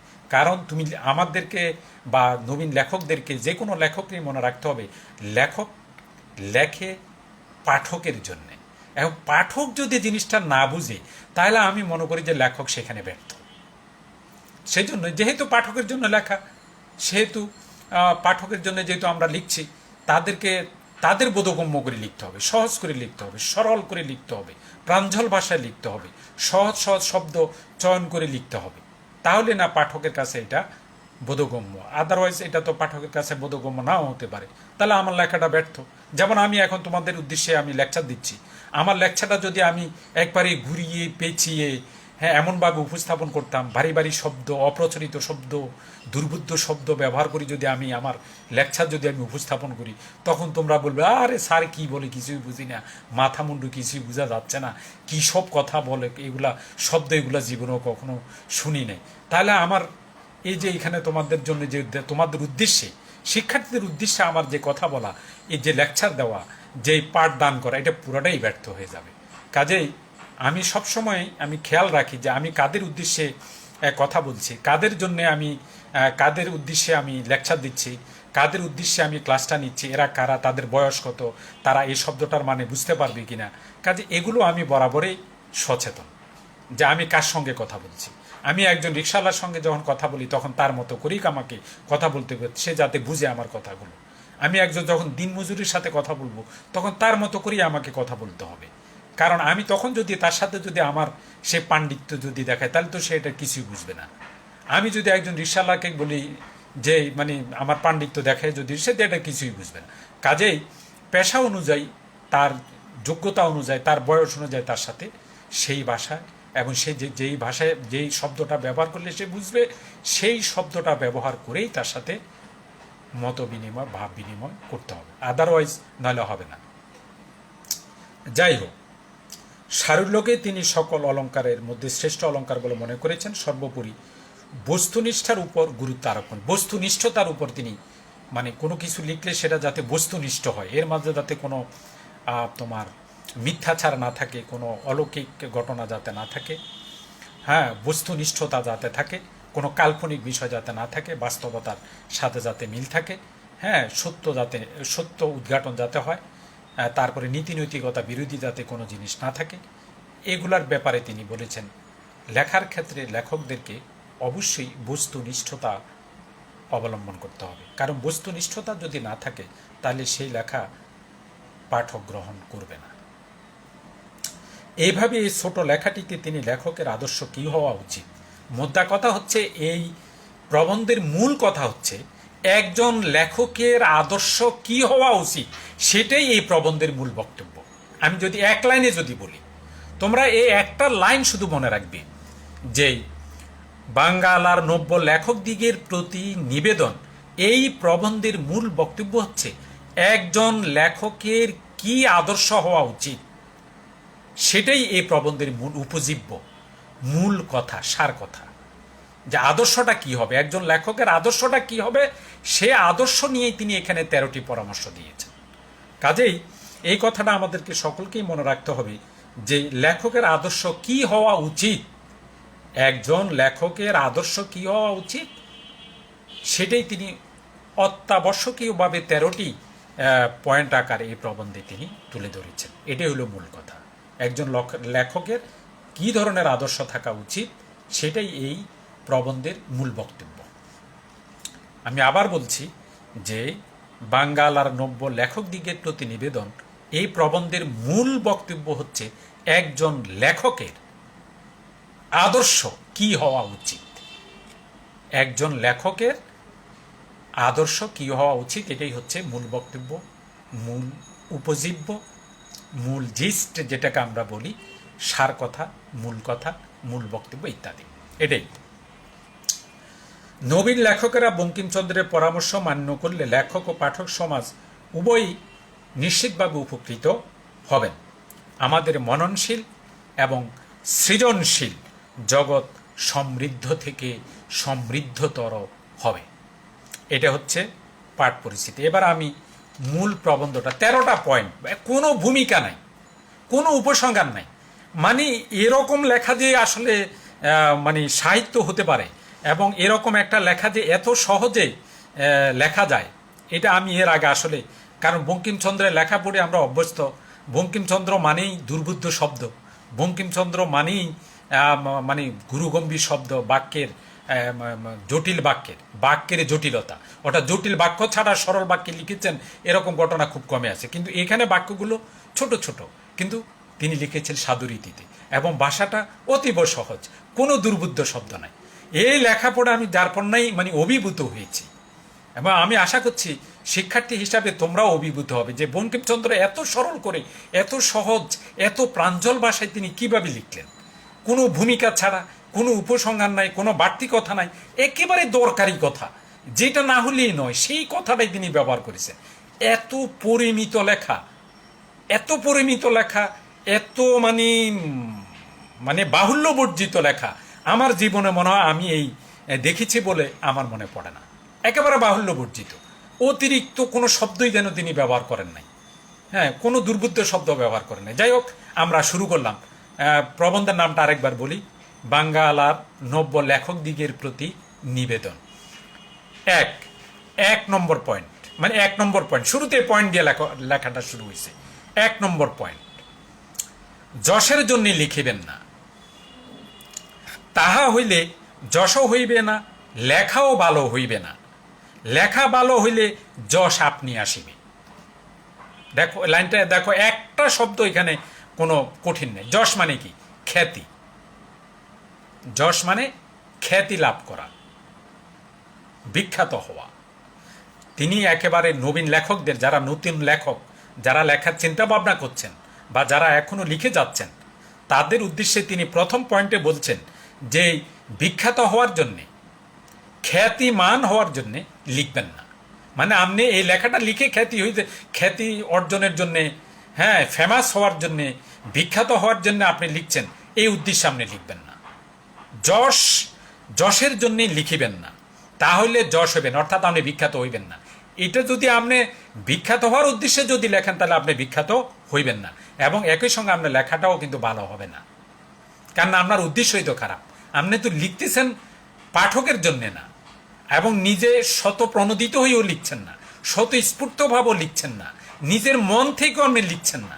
আপনি এটা ইন্টেনশনালি, ইচ্ছাকৃতভাবে লিখছেন। কি জন্য লিখছেন? আপনি একজন বিখ্যাত হইতে চান, লোকজন যাতে আপনাকে চিনে, পৃথিবীর মানুষ যাতে আপনাকে চিনে, আপনি একজন সাহিত্যিক। এই যে উদ্দেশ্য নিয়ে আপনি লিখতে চাচ্ছেন, খ্যাতিমান হওয়ার জন্য, বিখ্যাত হওয়ার জন্যে, বঙ্কিমচন্দ্র বলছে যে যশ পাওয়ার জন্যে, খ্যাতি অর্জন করার জন্য লেখার কোনো প্রয়োজন নেই। যদি আপনি সেই উদ্দেশ্যে লেখেন, তাহলে আপনি খ্যাতিও পাবেন না, বিখ্যাত হবেন না এবং একই সঙ্গে আপনার লেখাটাও ভালো হবে না। লেখা ভালো হইলে যশ আপনি আসিবে, অর্থাৎ আপনি যদি ভালো লেখেন তাহলে খ্যাতিটা আপনি আসবে। এটা আপনাকে ডেকে আনার দরকার নাই, বা ইচ্ছাকৃতভাবে আপনার খ্যাতি অর্জনের জন্য যে লেখা, সেটার কোনো প্রয়োজন নাই। আপনার লেখা যদি ভালো হয়, আপনার খ্যাতি, আপনার যশ, আপনার বিখ্যাত হওয়ার ব্যাপারটা, আপনার জনপ্রিয়তা, এটা এমনিই আপনার পাঠকের কাছে চলে আসবে। কাজেই আপনার অবশ্যই চেষ্টা করতে হবে ভালো লেখার জন্যে, ভালো লেখার জন্যে, শব্দ ভালো সরল করে লেখার জন্যে, বিষয়বস্তুটা ভালো নিতে হবে, সমাজের উপকার যাতে আসে, রাষ্ট্রের উপকার যাতে আসে, মানুষের কল্যাণের জন্য আপনাকে লিখতে হবে। লেখাটা যদি ভালো হয়, লেখার মান যদি ভালো হয়, লেখা যদি শিল্পসম্মত হয়, তাহলে পাঠক গ্রহণ করবে। আর পাঠক গ্রহণ করা মানেই বাজিমাত, আপনি বিখ্যাত হয়ে যাবেন। আর আপনি শুরুতেই যদি বিখ্যাত হওয়ার নামে যদি আপনি লেখা শুরু করেন, তাহলে আপনার লেখা কোনো দিনও ভালো হবে না। যে কোনো নবীন লেখক নয়, যে কোনো লেখকেরই মটো বা মূল মন্ত্র হওয়া উচিত কি, যে আমি ভালো লিখব, আমি শিল্পসম্মত লেখা লিখব, আমি শিল্প সমৃদ্ধ লেখা লিখব, আমি সমাজের জন্য লিখব, আমি মানুষের জন্য লিখব, আমি মানব জাতির কল্যাণের জন্য লিখব, এবং আমার লেখাটা এমন হবে পাঠক পড়ে যাতে আনন্দ পায়, সাহিত্যের যেই রস সেই রস যাতে তারা আস্বাদন করতে পায়, এই সমস্ত চিন্তা করেই একজন লেখকের লেখা উচিত। আর ভালো লেখা লিখলেই আর যশ খ্যাতি এটা ওটার সাথে স্বয়ংক্রিয়ভাবে চলে আসবে। পাঠক যদি কোনো লেখা গ্রহণ করে তাহলে তার আপনার আর কোনো চিন্তা নাই, কিন্তু আপনার লেখা যদি পাঠক গ্রহণ না করে, আপনার যতই ইন্টেনশনালি ইচ্ছাকৃতভাবে আপনি খ্যাতি অর্জনের জন্য লিখেন, কোনো লাভ হবে না। এগুলো মানে ব্যর্থ চেষ্টা। কাজেই কোনো লেখকেরই ব্যর্থ চেষ্টা করা উচিত নয়। এই গেল 1 নম্বর। তাহলে আমরা খ্যাতি লাভের জন্য, বিখ্যাত হওয়ার জন্য লিখব না, আমরা ভালো লিখব, আর ভালো লিখলেই ভালোর সাথে খ্যাতিটা এমনিই চলে আসবে। নাম্বার 2, টাকার জন্য লিখিবেন না, টাকা উপার্জনের জন্য লিখিবেন না, একেবারে সরাসরি বলে দিয়েছেন। আমি এটার সাথে প্রথমটার সাথে আমি একমত, দ্বিতীয় পয়েন্টের সাথে আমি একমত, টাকার জন্য লিখিবেন না। ইউরোপে এখন অনেক লোক টাকার জন্য লেখে এবং টাকাও পায়। তিনি এটাও বলছেন যে ইউরোপে এখন অনেক লেখক আছেন যারা টাকার জন্য লেখেন এবং টাকা তারা যথেষ্ট আয়ও করেন, লেখাও ভালো হয় এবং সেই লেখাটাও ভালো হয়। টাকার জন্য যে লেখে, এই জন্য লেখা যে খারাপ হচ্ছে তা না, তিনি বলছেন লেখাটাও ভালো হয়। কিন্তু আমাদের এখনও সেই দিন হয় নাই। বাংলা সাহিত্যে 19 শতাব্দীতে তখন সেই অবস্থা ছিল না। অবশ্যই এখন অনেকেই আল্লাহ রহমতে সেই অবস্থার পরিবর্তন হয়েছে। আমাদের বাংলা সাহিত্যে এখন অনেকেই এমন অনেক লেখক আছেন, খ্যাতিমান লেখক, বিখ্যাত লেখক, সকল সাহিত্য আঙ্গিকের সকল ক্ষেত্রেই, যারা এখন লিখে টাকা পান এবং প্রকাশক তাদের বাসায় গিয়ে সম্মানী দিয়ে আসেন। কিন্তু 19 শতাব্দীতে এটা ভাবাও যেত না, অথবা বইমেলা শুরু হওয়ার আগেও এটা ভাবা যেত না। হ্যাঁ, কিন্তু এখন আমাদের লেখকরা কম হোক বেশি হোক তারা এখন সম্মানী পাচ্ছেন, কারণ তাদের লেখার মান ভালো, তারা ভেবেচিন্তে লিখছেন, পাঠক তাদের লেখা গ্রহণ করছেন। কাজেই তারা এখন সম্মানী মানে কি টাকাও পাচ্ছেন, আবার খ্যাতিও পাচ্ছেন, পাঠকের প্রশংসাও পাচ্ছেন, তারা এখন সব কিছুই পাচ্ছেন। কিন্তু 19 শতাব্দীতে বাংলা সাহিত্যের জিনিসটা অতটা সহজ ছিল না। কিন্তু আমাদের এখন সেই দিন হয় নাই, আমাদের এখন সেই দিন হয় নাই মানে সেই 19 শতাব্দীর কথা। কিন্তু তোমাকে এখনকার কথা ভাবলে হবে না, এই লেখাটা 19 শতাব্দীর প্রেক্ষাপটে লেখা। এখন অর্থের উদ্দেশ্যে লিখিতে গেলে লোকরঞ্জন প্রবৃত্তি প্রবল হইয়া পড়ে। এখানে আমি একটা কথা অবশ্যই বলবো, আমরা যদি অর্থের উদ্দেশ্য মানে অর্থ ইনকামের জন্য যদি লিখি, তাহলে লোকরঞ্জনটা বেশি মাত্রায় হয়ে যাবে। এখন লোকরঞ্জনটা কি, আমি এখানে একটুখানি ব্যাখ্যা করি যে সাহিত্যের উদ্দেশ্যটা কি। আমরা কম বেশি সবাই জানি যে সাহিত্যের উদ্দেশ্যটা হচ্ছে আনন্দ দান করা। সাহিত্যের আর কোনো কাজ নেই, কি আমি একটা গল্প পড়লাম, আমি আনন্দ পেলাম, অথবা যদি ওখানে কোনো কিছু যদি থাকে। আবার সাহিত্যের উদ্দেশ্য কিন্তু শিক্ষাও গ্রহণ নয়, শিক্ষা দান করাও কিন্তু সাহিত্যের উদ্দেশ্য নয়। আমরা যারা এর আগে, আমি জানি যে তোমরা হয়তো নবীন আসছো শিক্ষার্থী হিসাবে, তোমরা হয়তো এটার সাথে জানো না, কিন্তু আমরা যারা পুরনো এবং আমরা জানি, প্রমথ চৌধুরীর একটা প্রবন্ধই আছে সাহিত্যে খেলা। তিনি সেখানে যেটা বলেছেন যে সাহিত্যের মূল উদ্দেশ্য হচ্ছে আনন্দ দান করা, মনোরঞ্জন করা নয়। লোকরঞ্জন আর মনোরঞ্জন কি, এটা কি, আর সাহিত্যের যে আনন্দ সেটা কি, আসলে একেবারে সূক্ষ্ম পার্থক্য। সাহিত্যের আনন্দ এমন একটা আনন্দ, যে জিনিসটা, যে আঙ্গিকটা, যে কবিতাটা, যে গল্পটা, যে প্রবন্ধটা, যে নাটকটা, যেই ছোট গল্পটা অথবা যে উপন্যাসটা তুমি পড়েই তোমার মনে যে একটা দাগ কাটলো, এবং সেই ঘটনাটি, সেই কাহিনীটি তোমারকে যে ভাবাচ্ছে, প্রতিনিয়ত তোমাকে ভাবাচ্ছে, তুমি মন থেকে এটা ফেলতেই পারছো না, তোমার মনের মধ্যে এটা দাগ কেটে গেছে, এটাই হচ্ছে আসল আনন্দ, এটাই হচ্ছে সাহিত্যের আসল আনন্দ। আর লোকরঞ্জন বা মনোরঞ্জন এটা একেবারে সাময়িক, এখন দেখলাম আর কোনোদিন এটার মনে নেই।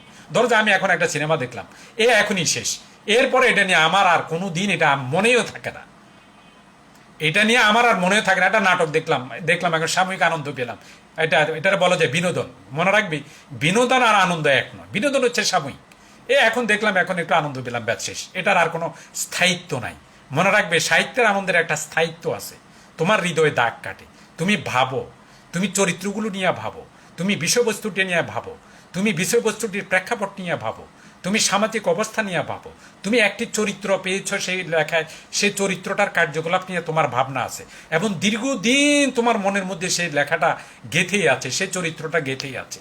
এটাই হচ্ছে সাহিত্যের আনন্দ, এটাই হলো সাহিত্যের আনন্দ, এই আনন্দটা। আর লোকরঞ্জনটা, মনোরঞ্জন হচ্ছে একেবারে সাময়িক, দেখলাম বা সেটা এইখানেই শেষ, এটার কোনো স্থায়িত্ব নাই এবং আমার মনে এটা নাই। আমার মন থেকে এটা মানে তাৎক্ষণিকভাবেই এটা মিশে গেছে, এটা আর আমার মন মধ্যে আর দাগ কাটছে না। এই দুইটা জিনিস মনে রাখবে, সাহিত্যের আনন্দ আর লোকরঞ্জন বা মনোরঞ্জন এক নয়, দুইটার মধ্যে সূক্ষ্মতর পার্থক্য আছে। কাজেই বঙ্কিমচন্দ্র বলছেন যে এখন অর্থের উদ্দেশ্যে লিখতে গেলে, যদি অর্থের উদ্দেশ্যে যদি আমরা লিখতে যাই, তাহলে আমাদের মনোরঞ্জন বা লোকরঞ্জনটা বেশি হয়ে যাবে, অর্থাৎ আমার লেখাটা নিম্নমানের হবে। হয়তো বা কিছু কিছু লেখক এটা পছন্দ করতে পারে, কিন্তু পছন্দ করবে এটা সাময়িক, এটা তাদের মনে কোনো দিন স্থান পাবে না। এখন লিখছে, এখন একটু হয়তো তারা আনন্দ পেয়েছে, তারপরে এটা যাবে ডাস্টবিনে, তারপরে এটা হবে ওই যে মুদি দোকানে তোমার ওই প্যাকেট হয়ে যাবে ওই সদাই বেচার জন্য, এইটার আর কোনো মূল্য থাকবে না। অর্থাৎ এটা যে লাইব্রেরিতে স্থান পাবে বা তোমার সংগ্রহে থাকবে অনেকদিন, এমন না। কারণ মনোরঞ্জন এটা একবার সাময়িক ব্যাপার, এটা দীর্ঘস্থায়ী কোনো বিষয় না। কাজেই মনোরঞ্জন, লোকরঞ্জন এগুলা থেকে আমাদের যারা লেখি, নবীন নবীন লেখক যারা আমরা লেখক টুকিটাকি লিখি বা লেখার চেষ্টা করি বা ভবিষ্যতে বা লেখক হওয়ার স্বপ্ন দেখি, লিখতে লিখতেই যাতে আমরা লেখক হব, হ্যাঁ, এরকম যারা স্বপ্ন দিই তাদের অবশ্যই মনে রাখতে হবে লেখার উদ্দেশ্য, সাহিত্য সৃষ্টির উদ্দেশ্য লোকরঞ্জন নয়, সাহিত্য সৃষ্টির উদ্দেশ্য মনোরঞ্জন নয়। সাহিত্য সৃষ্টির উদ্দেশ্য হচ্ছে মানুষকে, পাঠককে আনন্দ দান করা, নির্মল আনন্দ, যে আনন্দে পাঠক আমাকে চিরকাল মনে রাখবে, সেটাই হচ্ছে সাহিত্য। আর বাকিগুলো এটাকে সাহিত্য বলা যায়, এটা প্রিয়টা সাময়িক মনোরঞ্জন। এখন আমাদের দেশের সাধারণ পাঠকের রুচি ও শিক্ষা বিবেচনা করিয়া লোকরঞ্জন করিতে গেলে রচনা বিকৃত অনিষ্টকর হইয়া উঠে। কাজেই এখন আমাদিগের দেশের সাধারণ পাঠকের রুচি এবং শিক্ষা বিবেচনা করিয়া লোকরঞ্জন করিতে গেলে রচনা হয়ে যাবে বিকৃত এবং সেটা অনিষ্টকর হয়ে উঠবে। কাজেই লোকরঞ্জনের জন্য আমাদের কারোই লেখা উচিত নয়, একেবারেই না। মনোরঞ্জনের জন্যে কোনো ক্রমেই লেখা উচিত না। এগুলা আমাদেরকে ভাবতে হবে। আমাদের শিক্ষার্থীরা আছে, আমাদের সন্তান আছে, হ্যাঁ, তাদের কথা চিন্তা করতে হবে। হ্যাঁ, আমাদের সন্তান আছে, তোমরা তো আমাদের সন্তানের মতোই, তোমরা আমাদের শিক্ষার্থী হলো আমাদের সন্তানের মতো। কাজে আমরা আমাদের সন্তানকে যেভাবে দেখি, তারা যাতে এই জিনিসটা না পড়ে, এই জিনিসটা যাতে তারা না দেখে, এই জিনিসটা থেকে তারা যাতে বিরত থাকে, ওই লেখাগুলো আমরা যাতে তারা পড়ার সুযোগ না পায়, আমরা সবসময় সতর্ক দৃষ্টি রাখি। কাজে লেখক হিসাবে আমি ওই ধরনের লেখা লিখতে যাব কেন, যেটা একটা সাময়িক আনন্দ দিবে, যেটার কোনো মানে দীর্ঘমেয়াদী কোনো অ্যাপিল নেই, কোনো আবেদন নেই, সে লেখা লিখে কোনো অর্থই হয় না। কাজেই পাঠকের মনোরঞ্জন, লোকরঞ্জনের জন্য কোনো লেখকেরই লেখা উচিত নয়। লিখতে হবে যে দীর্ঘস্থায়ী একটা অ্যাপিল তৈরি, পাঠকের মনে জায়গা করে নেওয়ার জন্যে, পাঠক যাতে দীর্ঘদিন লেখাটাকে মনে রাখতে পারে, সেরকম আনন্দদায়ক লেখাই আমাদেরকে লিখতে হবে। গেল 2-3 নাম্বার, যদি মনে এমন বুঝিতে পারেন যে লিখিয়া দেশের বা মনুষ্য জাতির কিছু মঙ্গল সাধন করিতে পারেন অথবা সৌন্দর্য সৃষ্টি করিতে পারেন, তবে অবশ্যই লিখিবেন। ভালো পরামর্শ, এটা একেবারে মানে জেনুইন একটা পরামর্শ, আমি বলবো যে সুপরামর্শ। হ্যাঁ, সুপরামর্শ। যদি আমার মনে যদি হয় বা তোমার মনে যদি হয় যে লিখে দেশের কল্যাণের জন্য, মানুষের কল্যাণের জন্য, মনুষ্য জাতির জন্য, মানব জাতির জন্য কল্যাণ সাধন হবে, তাহলে বঙ্কিমচন্দ্র বলতেছে তাহলে আপনি লিখতে পারেন এবং আসলে লেখা উচিত। যদি কেউ মনে করে তুমি আমার শিক্ষার্থী, তাতে কি তুমি একদিন লেখক হবে না, এটার কোনো মানে অনিশ্চয়তার তো কিছু নেই। তুমি চাইলেও তুমি একজন লেখক হইতে পারো, এটা কোনো বিষয় না। লেখক হওয়াটা খুব কঠিন কোনো বিষয় না, তবে মনের তাড়না থাকতে হবে, প্রচুর পড়াশোনা করতে হবে, নিজেকে প্রস্তুত করতে হবে।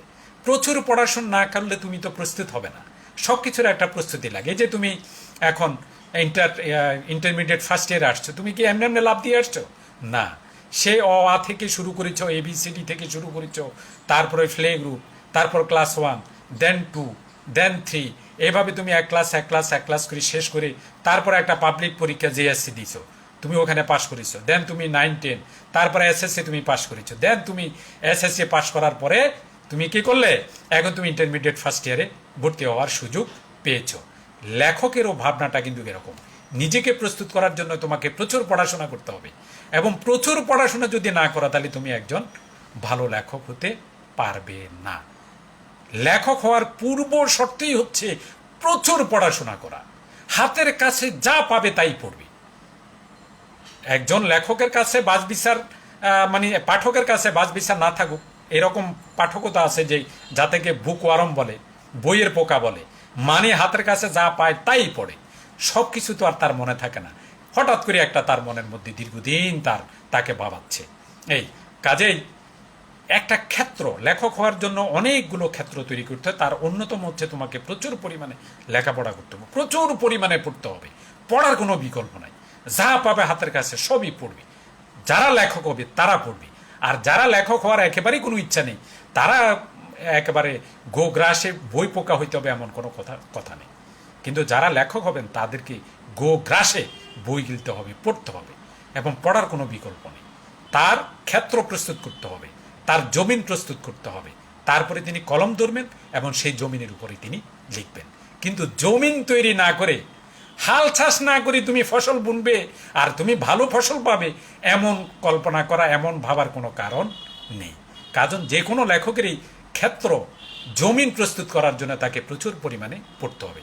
বঙ্কিমচন্দ্র বলছেন যে আপনি বা তুমি বা আমি যে কেউ যদি হয় যে আমরা যদি বুঝতে পারি যে হ্যাঁ আমার লেখার দ্বারা দেশের এবং মানব জাতির কল্যাণ সাধন হবে, মঙ্গল সাধন হবে, তাহলে অবশ্যই বা সৌন্দর্য সৃষ্টি করতে পারেন, এমন যদি মনে হয় তাহলে আপনি লিখতে পারেন, অবশ্যই লিখবেন।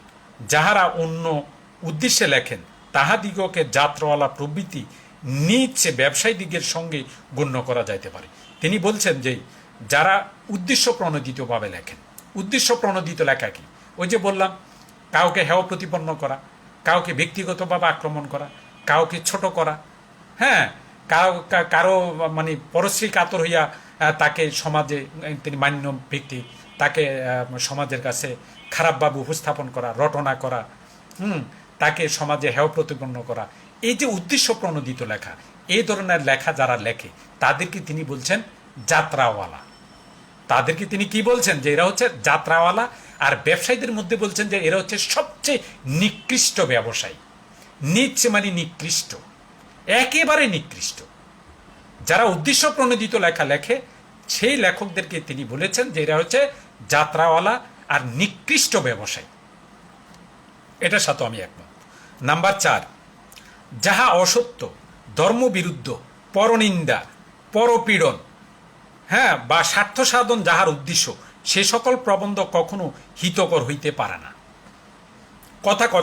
মানে কয়েকটি কথা বলেছে, সেটা লেখো, আমি এক একে বলছি। অসত্য, নাম্বার 2 ধর্মবিরুদ্ধ, নাম্বার 3 পরনিন্দা, নাম্বার 4 পরপীড়ন, মানে অন্যের জন্য অত্যাচার, নির্যাতন, তার মানসিক যন্ত্রণার কারণ হবে পরপীড়ন। 5 নাম্বার হচ্ছে স্বার্থ সাধন, মানে আমার ব্যক্তিগত স্বার্থ উদ্ধারের জন্য। স্বার্থ সাধন মানে কি? আমার ব্যক্তিগত স্বার্থ উদ্ধারের জন্য যদি আমি লিখি, তাহলে আমি অসত্য যদি লিখি, আমি যদি ধর্মবিরুদ্ধ মানে নীতি নৈতিকতা বিরোধী যদি লিখি, নীতি নৈতিকতা বিরুদ্ধ যদি লিখি, পরনিন্দা করার জন্য যদি লিখি, অন্যের মানসিক কষ্ট, অন্যকে মানসিকভাবে কষ্ট দেওয়ার জন্য, পরপীড়ন মানে অন্যকে মানসিক কষ্ট দেওয়া, মানসিকভাবে যন্ত্রণা দেওয়া, কাজেই পরপীড়নের জন্য যদি লিখি। 6 নাম্বার হলো স্বার্থ সাধন, অর্থাৎ আমার ব্যক্তিগত স্বার্থ উদ্ধারের জন্য যদি আমি লিখি, তাহলে বঙ্কিমচন্দ্র বলছেন যে এগুলো মানব জাতির কোনো কল্যাণেই, হিতকর মানে কি? কল্যাণ, কোনো কল্যাণ বয়ে আনবে না।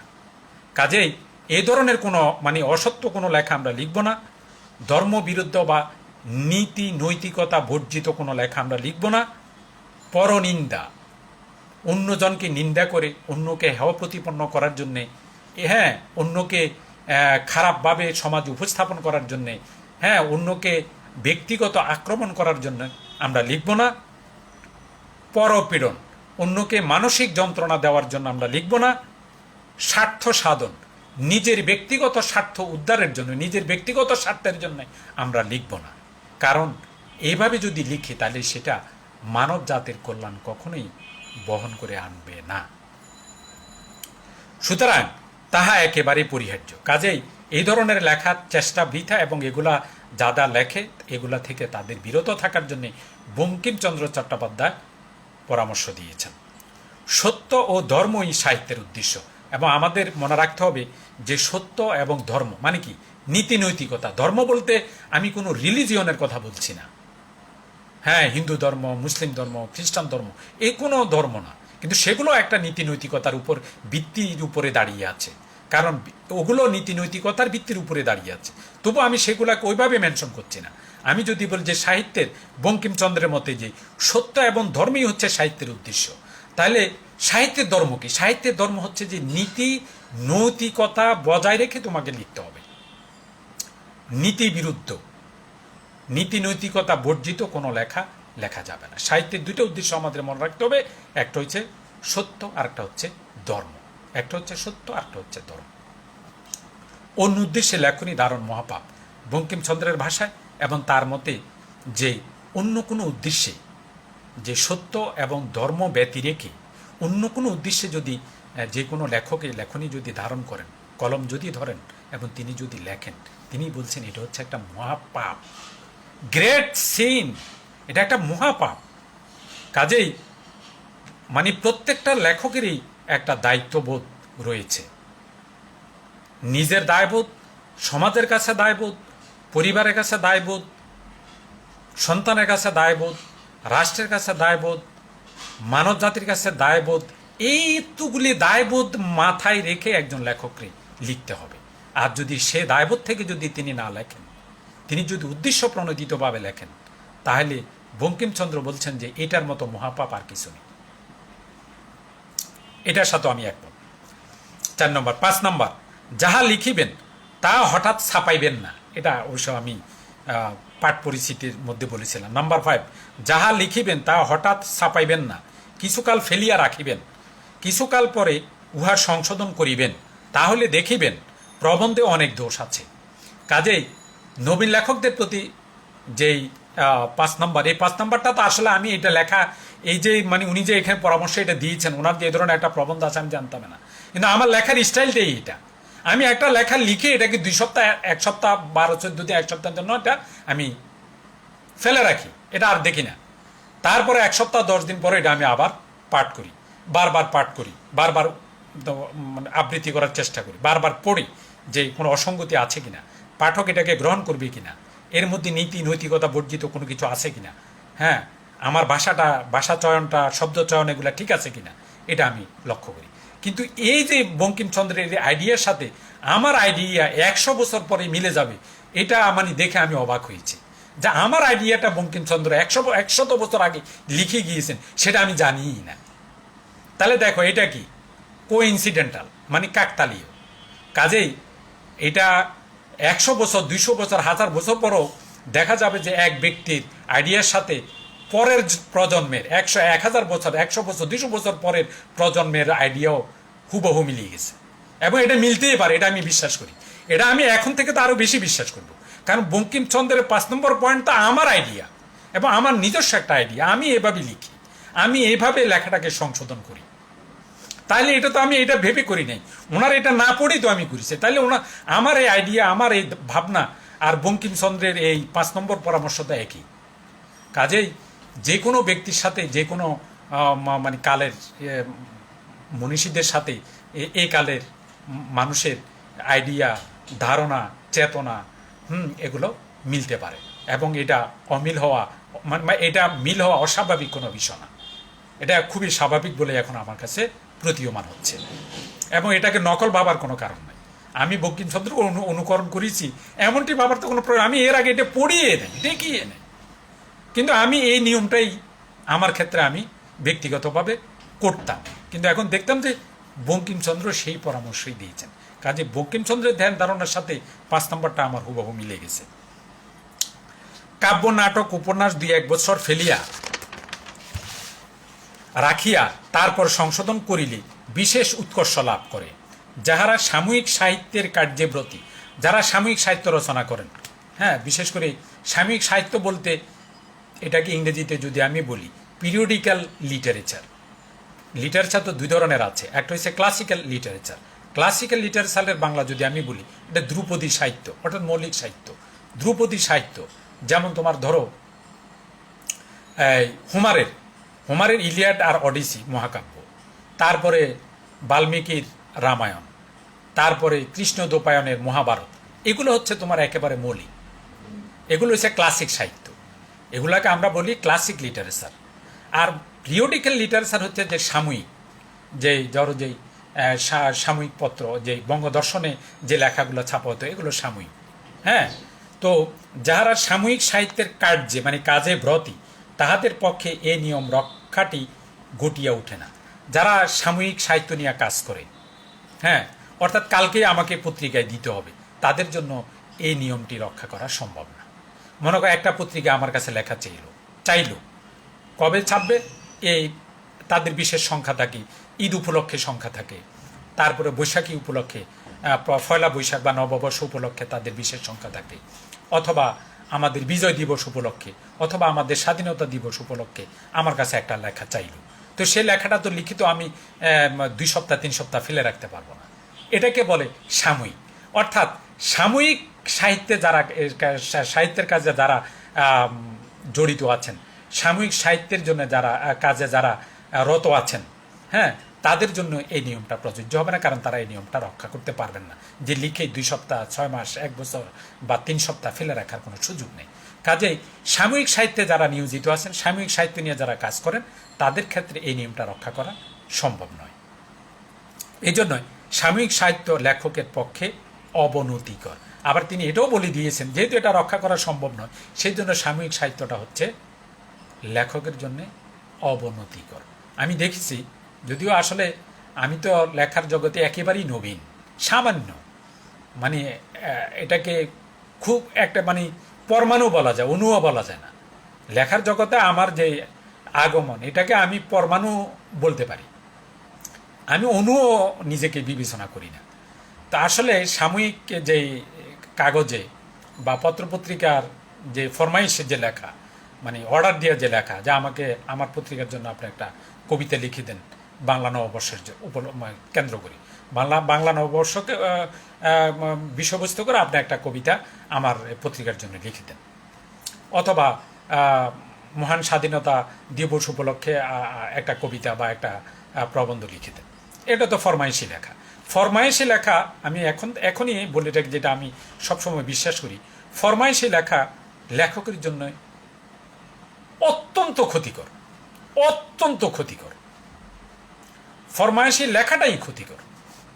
কাজেই আমি একজন পরমাণু লেখক, পরমাণু মানে একেবারে অনুর চেয়েও আরও ছোট, যা 2-4 লাইন লিখি, এই আর কি।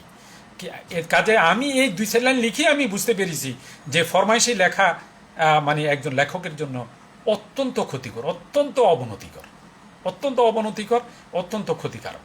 কারণ এটা কোনো ক্রমেই একজন লেখকের জন্য শিল্পসম্মত লেখা হয়ে ওঠে না। কারণ আমি এই পয়লা বৈশাখে অথবা বিভিন্ন উপলক্ষে যে লেখাগুলো, খ্যাতিমান কবি এবং এটা জাতীয়ভাবে তারা পদক লাভ করেছেন, তাদের লেখা পড়েও আমি হতাশ হয়েছি। আমার কাছে মনে হয়েছে যে এটা আসলে জোর করে লেখা হয়েছে। ফরমাইশি লেখা তো জোর করেই লেখা। আদেশ দিয়েছেন দরকারে, আপনি আমাকে পেমেন্ট করেছেন, সম্মানী দিয়েছেন, আমি আপনাকে লেখাটা আজকে বলছেন কালকে দিয়ে পাঠিয়ে দিলাম। তো এটা তো আমি জোর করে লিখলাম, এটা তো আসলে আমি চিন্তা ভাবনারই সুযোগ পাইনি, তারপরে লিখি 2 দিন আমি ফেলে রাখারও সুযোগ পাইনি। কাজেই ফরমাইশি লেখা আমি একেবারেই পছন্দ করি না, একেবারেই আমি পছন্দ করি না। আমি নিজে ফরমাইশি লেখা লিখি না, এবং কেউ বললে যারা হয়েছে আমার পক্ষে ফরমাইশি লেখা সম্ভব হবে না। যতক্ষণ আমি নিজের থেকে লিখব, স্বতঃস্ফূর্তভাবে লিখব, আমার নিজের ভাবনা থেকে আমি লিখব, আমার নিজের স্বতঃস্ফূর্ততা থেকে আমি লিখব, সেটাই আমি লিখি। আমি ফরমাইশি লেখা একেবারেই পছন্দ করি, এবং ফরমাইশি লেখা যে কোনো লেখকের জন্য ক্ষতিকর। বঙ্কিমচন্দ্রের বললাম যে 5 নম্বর পয়েন্টটা শেষ করলাম। এই পয়েন্টটা আমি আগেই আমার এই ধারণাটা ছিল, এটার সাথে আমার ধারণার সাথে বঙ্কিমচন্দ্রের ধারণা হুবহু একেবারে মিলে গেছে। 6 নম্বর পয়েন্ট হচ্ছে, যে বিষয়ে যাহার অধিকার নাই সে বিষয়ে তাহার হস্তক্ষেপ অকর্তব্য। এটার সাথে আমার একটু আংশিক দ্বিমত আছে, সেটার আমি একটু ব্যাখ্যা করি। বিশ্লেষণটা এইভাবে করতে পারি। বঙ্কিমচন্দ্র বলছেন যে বিষয়ে যার অধিকার নাই সেই বিষয়ে তার চেষ্টা করা বা হস্তক্ষেপ করা এটা অকর্তব্য, এটা তার কর্তব্যের মধ্যেই পড়ে না। আমার মনে হয় যে এটি এরকম হওয়া উচিত যে যার যে বিষয়ে জ্ঞান নেই, অধিকার না, অধিকার তো অন্য জিনিস, এটা রাইটনেস, অধিকার। আমার যে কোনো বিষয় লেখার অধিকার আছে। আমি বঙ্কিমচন্দ্রের সাথে এখানে দ্বিমত পোষণ করছি। উনি বলছেন যে বিষয়ে যার অধিকার নাই সেই বিষয়ে সে এটা লিখতে পারবে না, এটা তার অকর্তব্য। আমি এখানে দ্বিমত পোষণ করছি, কারণ হয়েছে কি, আমি মনে করি যে কোনো লেখকের এবং যে কোনো মানুষেরই লেখক হওয়ার আকাঙ্ক্ষা থাকা উচিত এবং থাকতে পারে, তিনি লেখক হতে পারেন এবং তিনি যে কোনো বিষয় নিয়েই লিখতে পারেন, এটা তার অধিকারের মধ্যে পড়ে। যে কোনো লেখক যে কোনো বিষয় নিয়ে লেখার অধিকার রাখেন। আমি বঙ্কিমচন্দ্রের 6 নম্বর পয়েন্টের সাথে একমত নই। তিনি বলছেন যার যেই বিষয়ে অধিকার নাই সে সেই বিষয় লিখতে পারবে না, আমি এটার সাথে একমত নই। আমি মনে করি প্রত্যেক লেখকেরই সব বিষয়ে লেখার অধিকার আছে, তবে অন কন্ডিশন বা অন কন্ডিশন অ্যাপ্লাই, মানে শর্ত প্রযোজ্য। আমাদের দেশের ওই যে মোবাইল কোম্পানিগুলো আছে না, ওরা একটা অফার দিবে, মানে লোভ দেখাবে আর কি, আমাদেরকে লোভ দেখায়, অফার দিবে এবং অফার দিয়ে 2-4টা পয়েন্ট তারা লিখলো, লিখে নিচে দিয়ে স্টার দিয়ে তারা লিখে দিবে শর্ত প্রযোজ্য। তো আমিও বলছি যে শর্ত প্রযোজ্য, অর্থাৎ কন্ডিশন অ্যাপ্লাই। কন্ডিশন অ্যাপ্লাই কি জন্যে? যে প্রত্যেক লেখকেরই যে কোনো বিষয় লেখার অধিকার আছে, এটা আমি মনে প্রাণে বিশ্বাস করি। এখানে বঙ্কিমচন্দ্রের সাথে আমার দ্বিমত, কিন্তু কন্ডিশন অ্যাপ্লাই, সেই শর্তটা কি? সেই শর্ত প্রযোজ্যতা হচ্ছে এইটা যে অবশ্যই সেই বিষয়ে ওই লেখকের, যিনি লিখবেন, সংশ্লিষ্ট লেখকের অবশ্যই জ্ঞান থাকতে হবে।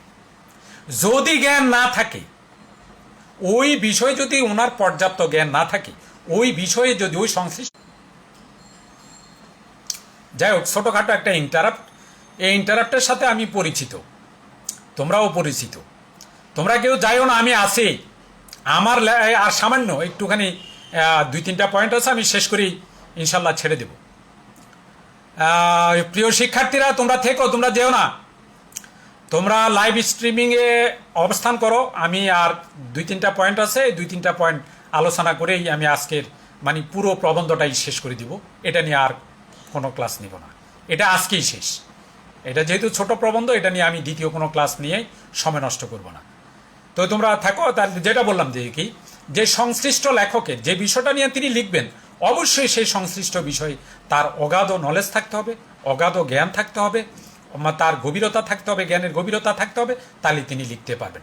আদারওয়াইজ তারা ওই বিষয় না লেখাই ভালো। আমি এটাকে এইভাবেই দেখি। বঙ্কিমচন্দ্রের সাথে আমার এই মানে সামান্য দ্বিমতটা শুধু এখানে, যে যে কেউ যে কোনো লেখকে যে কোনো বিষয় লিখতে পারবে, তার অধিকার নাই অবশ্যই তার অধিকার আছে, তবে অবশ্যই শর্ত প্রযোজ্য, কন্ডিশন অ্যাপ্লাই, যে ওই সংশ্লিষ্ট বিষয় সম্পর্কে ওই সংশ্লিষ্ট লেখকের অবশ্যই গভীর জ্ঞান থাকতে হবে, ভালো জ্ঞান থাকতে হবে, তাহলে তিনি লিখতে পারবেন। এটুকু, এটি সোজা কথা। কিন্তু সাময়িক সাহিত্যে এই নিয়মটি রক্ষিত হয় না। তো আবার তিনি এটাও বলছেন যে সাময়িক সাহিত্যে এই নিয়মটা আবার রক্ষিত হয় না।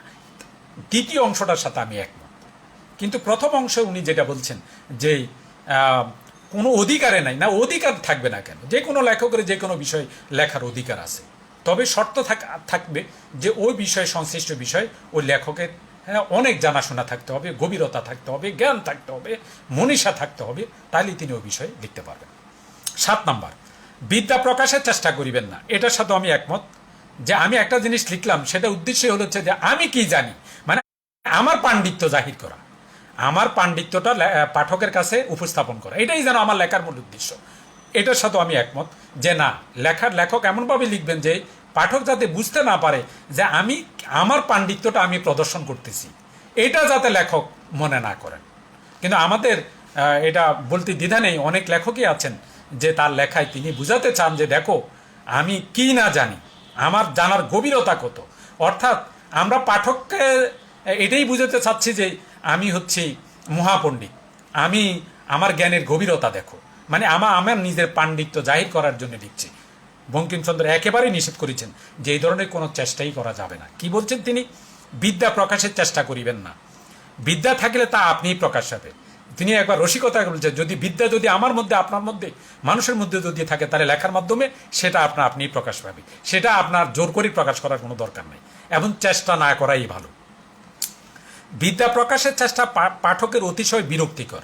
এটা মনে রাখবেন, আপনি যত বিদ্যা, আপনার পাণ্ডিত্য যত বেশি করে জাহির করবেন, মনে রাখবেন পাঠক তত বেশি বিরক্ত হবে। কারণ একজন লেখক যদি তার পাণ্ডিত্য জাহির করতে যায়, পাঠক তো বুঝে ফেলবে। পাঠক বুঝে ফেলে মারাত্মক বিরক্তি প্রকাশ করবে, এবং রচনায় পরিপাট্যের বিশেষ হানিজনক। আর এটা রচনার যে পরিপাট্য, যে আঙ্গিক, যে সৌন্দর্যগুণ, হ্যাঁ, এটা নষ্ট করে দেয়। কাজে আপনার পাণ্ডিত্য লেখার মধ্যে দেখানির কিছু নেই। আপনার বিদ্যা যদি থাকে, ওই ভালো লেখার সাথে আপনার বিদ্যাও প্রকাশ পাবে, এটা তো আর বলার কোনো অপেক্ষা রাখে না। কাজে জোর করে নিজের পাণ্ডিত্য আমি কি জানি সেটা পাঠককে দেখানো, এই ধরুন।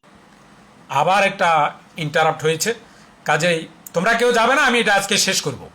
তোমরা লাইভে থাকো, আমি ইনশাল্লাহ আছি, আমি তোমাদের সাথে আছি। এটা আমি শেষ করে আজকে লেখাটা শেষ করব। তো নিজের পাণ্ডিত্য প্রদর্শন করা যাবে না লেখক হিসাবে। এখনকার প্রবন্ধে ইংরেজি, সংস্কৃত, ফরাসি, জার্মান কোটেশন বড় বেশি দেখিতে পাই। যে ভাষা আপনি জানেন না, পরের গ্রন্থের সাহায্যে সে ভাষা হইতে কদাচ উদ্ধৃত করিবেন না। এটার সাথে আমি আবার দ্বিমত পোষণ করি। কারণ বঙ্কিমচন্দ্রের সময় তিনি 19বিংশ শতাব্দীতে লিখেছেন, তখন তারা এই অনুবাদ সাহিত্য ছিল না। এখন তো অনুবাদ সাহিত্য আছে। আমি অনেক ভাষাই জানি না, কিন্তু অনেক ভাষার সাহিত্যই আমি পড়ি। কিভাবে পড়ি? আমি অনুবাদের মাধ্যমে পড়ি। কিন্তু তিনি বলছেন যে আমি যে ভাষা জানি না, সে ভাষার কোনো উদ্ধৃতি আমি ব্যবহার করতে পারবো না। এটা 100 বছর আগের কথা। কিন্তু 100 বছর পরে আসি, এই কথাটার সাথে আমি দ্বিমত পোষণ করছি। কারণ এখন অনুবাদ সাহিত্য নামে একটা শক্তিশালী, একটা স্ট্রং, হ্যাঁ, সাহিত্য শাখা আছে। কাজে এটার মাধ্যমে আমি অন্য ভাষা না জানলেও অনুবাদ সাহিত্যের মাধ্যমে আমি আমার সেই তৃষ্ণাটা আমি মেটাতে পারি, এবং সেই সাহিত্যের জ্ঞানটা আমি আহরণ করতে পারি, এবং আমি আমার প্রবন্ধে সেই সাহিত্যের কোনো একটা উদ্ধৃতি আমি ব্যবহার করার সুযোগ পাচ্ছি, যেটা 100 বছর পূর্বে ছিল না। 8 নম্বর, অলঙ্কার প্রয়োগ ও রসিকতার জন্য চেষ্টিত হইবেন না। চেষ্টিত শব্দটা তোমাদের কাছে নতুন। আমি বলি, চেষ্টা হচ্ছে বিশেষ্য, আর চেষ্টিত হচ্ছে বিশেষণ, এই আর কিছু না। আসলে মূল শব্দটা হচ্ছে চেষ্টাই। চেষ্টা হচ্ছে বিশেষ্য অর্থাৎ নাউন, আর চেষ্টিত হচ্ছে বিশেষণ অর্থাৎ অ্যাডজেক্টিভ। এই আর কোনো এর মধ্যে কোনো কারসাজি নেই। অলঙ্কার প্রয়োগ বা রসিকতার জন্য চেষ্টিত হইবেন না। স্থানে স্থানে অলঙ্কার বা ব্যঙ্গের প্রয়োজন হয় বটে। লেখকের ভাণ্ডারে এই সামগ্রী থাকিলে প্রয়োজন মতো আপনি আসিয়া পৌঁছিবে। ভাণ্ডারা না থাকিলে মাথা কুটিলেও আসিবে না। অসময় বা শূন্য ভাণ্ডারে অলঙ্কার প্রয়োগের বা রসিকতার চেষ্টার মতো কদর্য আর কিছুই নাই। 9, যে স্থানে অলঙ্কার বা ব্যঙ্গ বড় সুন্দর বলিয়া বোধ হইবে, সে স্থানটি কাটিয়া দিবে। এটি প্রাচীন রীতিতে ছিল। যে স্থানটি অলঙ্কার বা ব্যঙ্গ বড় সুন্দর বলে বোধ হবে, সে স্থানটি কাটিয়া দিবে, এটা প্রাচীন রীতি। আমি সে কথা বলিব না। বঙ্কিমচন্দ্র বলতেছে, আমি সে কথা বলবো না। কিন্তু আমার পরামর্শ এই যে স্থানটি বন্ধুবর্গকে পুনঃ পুনঃ পড়িয়া শুনাইবে, যদি ভালো না হইয়া থাকে, তবে 2-4 বার পড়িলে লেখকের নিজেরই আর উহা ভালো লাগিবে না। বন্ধুবর্গের নিকট পড়িতে লজ্জা করিবে, তখন উহা কাটিয়া দিবে। কাজে যেই জিনিসটি তুমি বারবার বন্ধুগণকে তুমি পড়ে শোনাবে, আর পড়ে শুনাতে গিয়ে যদি তোমার নিজেরই তোমাকে ভালো না লাগে, বা লজ্জা বোধ করতে হয়, তাহলে সেই অংশটা কেটে দিবে। 10, সকল অলঙ্কারের শ্রেষ্ঠ অলঙ্কার হচ্ছে সরলতা। যত সরলভাবে, যত সহজভাবে, যত প্রাঞ্জল ভাষায় এবং যত সহজ করে একটা জিনিস উপস্থাপন করা যায়, পাঠক সেটাই গ্রহণ করবে।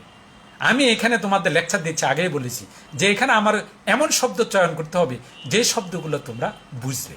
তোমরা বুঝবে না এমন শব্দ যদি আমি চয়ন করি, যদি লেকচার দিই, তাহলে এই লেকচার তোমাদের কাছে গ্রহণযোগ্য হবে না। যিনি সোজা কথায় আপনার মনের ভাব সহজে পাঠককে বুঝাইতে পারেন, তিনি শ্রেষ্ঠ লেখক। কেননা লেখার উদ্দেশ্য পাঠককে বুঝানো। আমি লিখছি পাঠককে উদ্দেশ্য করে, এখন পাঠকে যদি না বুঝলো, তাহলে আমার এই লেখার কোনো মানেই হয় না। 11, কাহারও অনুকরণ করিও না। অর্থাৎ অনুকরণ করা যাবে না কারো, কোনো লেখকের, পার্টিকুলার কোনো লেখকের অনুসরণ করা যাবে না। অনুকরণের দোষগুলি অনুকৃত হয়, আর অনুকরণ করতে গেলে ওই লেখকের দোষগুলোই শুধু আমি অনুকরণ করব, গুণগুলি আসলে আমরা অনুকরণ করি না। আমরা মানুষ হিসাবেও আমি দেখেছি যে একজন মানুষকে যখন আমরা অনুকরণ করি, তখন সে কি খারাপ কাজ করে ওগুলোই অনুকরণ করি, কি ভালো কাজ করে সে খবরও রাখি না, সেটা অনুকরণও করি না। এই লেখার ক্ষেত্রে একই। একজন লেখক, তাকে অনুকরণ করি, কিন্তু তার ভালো গুণটা অনুকরণ করছি না, তার দোষগুলোই আমি অনুকরণ করছি। সেই জন্যই বঙ্কিমচন্দ্র বলছি যে কাউকে অনুকরণ করার কোনো প্রয়োজনে নেই। অমুক ইংরেজি বা সংস্কৃত বা বাংলা লেখক এইরূপ লিখিয়াছেন, আমিও এইরূপ লিখিব, এ কথা কথাফি মনে স্থান দিও না। এটা একেবারে কস্মিন কালেও কখনোই এ ধরনের কথা তোমার মনে স্থান দেওয়া যাবে না। অন্যকে অনুকরণ করে তার মতো করে লিখতে হবে, এটা তোমার মনে স্থান দেওয়ার কোনো দরকারে নেই। অর্থাৎ নবীন লেখকদের এমনটি ভাবার কোনো প্রয়োজনে নেই। 12, যে কথার প্রমাণ দিতে পারিবে না তাহা লিখিও না। যে কথাটা তুমি প্রমাণ দিতে পারবে না সেটা নিয়ে লেখার কোনো প্রয়োজন নেই। এটা বঙ্কিমচন্দ্র, এটা আমি ওনার সাথে একমত। প্রমাণগুলি সংযুক্ত করা সকল সময়ে প্রয়োজন হয় না, কিন্তু হাতে থাকা চাই। প্রমাণ হয়তো সবসময় সংযুক্ত করার প্রয়োজন নেই, কিন্তু সেটা তোমার হাতে থাকা ভালো বা তোমার জানাশোনার মধ্যে থাকা ভালো। শেষ নাম্বার 13, পরামর্শ নম্বর 13, বাঙ্গালা সাহিত্য বাঙ্গালার ভরসা। এই নিয়মগুলি বাঙ্গালার লেখক দিকের দ্বারা রক্ষিত হইলে, অর্থাৎ তিনি যে নিয়মগুলি উপরে 12টা নিয়ম বলছেন, এই 12টা নিয়ম যদি লেখকেরা, নবীন লেখক যারা, হ্যাঁ তারা যারা নতুন লিখবেন, তারা যদি এই নিয়মগুলো যদি মেনে চলেন, তাহলে বাংলা সাহিত্যের উন্নতি অত্যন্ত দ্রুত বেগে হবে। অর্থাৎ বাংলা সাহিত্য অত্যন্ত সমৃদ্ধতর একটা সাহিত্য হবে। তাহলে আমি আজকের মতো এখানেই শেষ করছি। বঙ্কিমচন্দ্রের বাঙ্গালা নব্য লেখক দিকের প্রতি নিবেদন, এই প্রবন্ধটি আজকে আমি শেষ করে দিলাম। আগামী ক্লাসে আমি ব্যাকরণ নিয়ে কথা বলবো, এবং ব্যাকরণের সম্পর্কে আমি একটু বলি। অনেক শিক্ষার্থী প্রশ্ন করে যে স্যার ব্যাকরণ বাংলা দ্বিতীয় পত্র পড়াবেন না। আমি দেখো কিভাবে পড়াচ্ছি। প্রথমে আমি একটি কবিতা পড়ালাম, আর তারপর আজকে একটা প্রবন্ধ পড়ালাম, গদ্য পড়ালাম। এখন আমি বাংলা দ্বিতীয় পত্র পড়াবো। তো বাংলা দ্বিতীয় পত্রের আমি কোন অংশটা পড়াবো আগে, সেটা হচ্ছে যে বাংলা ভাষার ব্যাকরণিক শব্দ শ্রেণী, এই বিষয়টি আমি পড়াবো। তবে এটা আমি আসলে আগের শিক্ষার্থীদের জন্য আমার এটাই বাংলা ভাষার ব্যাকরণিক শব্দ শ্রেণী নিয়ে 3টি ভিডিও আছে। তো আমি আগামী ক্লাসে, যেদিন আমার ক্লাস থাকবে বৃহস্পতিবার, সেদিন আমি আর নতুন করে আর ক্লাস নিব না। আমি আগের ভিডিওগুলো, হ্যাঁ 3টে ভিডিও আছে, আমি আগের ভিডিওগুলো ও নির্দিষ্ট ক্লাসে আমি আপলোড করব, অর্থাৎ ভিডিওগুলো আমি পোস্ট করব। তোমরা ওই ভিডিওটা দেখলেই ওটাই আমার ক্লাস হবে, ওটাই ধরো ওদের লাইভ ক্লাসে, ওটাও লাইভ ক্লাসে ছিল। কিন্তু যেহেতু একই বিষয়, বাংলা ভাষার ব্যাকরণিক শব্দ শ্রেণী একাদশ শ্রেণীর জন্য আমি পড়াবো, অর্থাৎ এই যে একাদশ শ্রেণী 2020-2021 শিক্ষাবর্ষের শিক্ষার্থীদের জন্য একাদশ শ্রেণীর জন্য আমি পড়াবো। তা আমার আগের যেহেতু এটার উপরে 3টে ভিডিও আছে, তাহলে আমি 3টে ভিডিও আমি ধীরে ধীরে এটা আমি পোস্ট করতে পারবো বা আপলোড করতে পারবো। তাহলে প্রথম ভিডিওটি আগামী বৃহস্পতিবার দুপুর 12টায় আমি ব্যাকরণের, বাংলা ভাষার ব্যাকরণিক শব্দ শ্রেণী, এটার উপর প্রথম ভিডিওটি আমি আপলোড করব। কারণ এটার উপর আমার আবার দ্বিতীয়বার লেকচার দেওয়ার কিছু নেই। ওই 3টে ভিডিও যারা দেখবা তারা দেখবে যে ইনশাল্লাহ তোমাদের আর কোনো অসুবিধা হবে না। এবং সেই ভিডিওগুলা যে কেউ, ওটা দ্বাদশ শ্রেণীও আবার দেখতে, ওদের জন্য তো হয়েছেই, দ্বাদশ শ্রেণীর শিক্ষার্থীরাও ওই ভিডিওগুলো আবার পুনরায় দেখতে পারবে। তো আজকে আমি এখানে শেষ করছি। তোমরা সবাই ভালো থাকবে, সুস্থ থাকবে। এবং এখন তো ঠান্ডা গরমের একটা সিজন পরিবর্তনের অবস্থা চলছে, কাজে খুব সাবধানে থাকবে। আর প্যান্ডেমিক সময় তো ঠান্ডার সময় যে মহামারী, এটা একটু বেশি করে আকার ধারণ করে, এটা থেকে নিজেকে রক্ষা করবে, সুরক্ষিত থাকবে, পরিবারকে সুরক্ষিত রাখবে। আর ঠান্ডা গরমের বিষয়টাও দেখবে। হ্যাঁ, হঠাৎ করে ঠান্ডা লেগে গেলে আবার নানা ধরনের জটিলতা তৈরি হতে পারে, এটা থেকেও নিজেকে রক্ষা করবে, পরিবারের দিকেও খেয়াল রাখবে। এবং তোমরা সবাই ভালো থাকবে, তোমরা সবাই সুস্থ থাকো, এবং তোমাদের সুস্থতা কামনা করে আজকের ক্লাস আমি এখানেই শেষ করছি। Thank you so much. তোমরা সবাই ভালো থাকবে।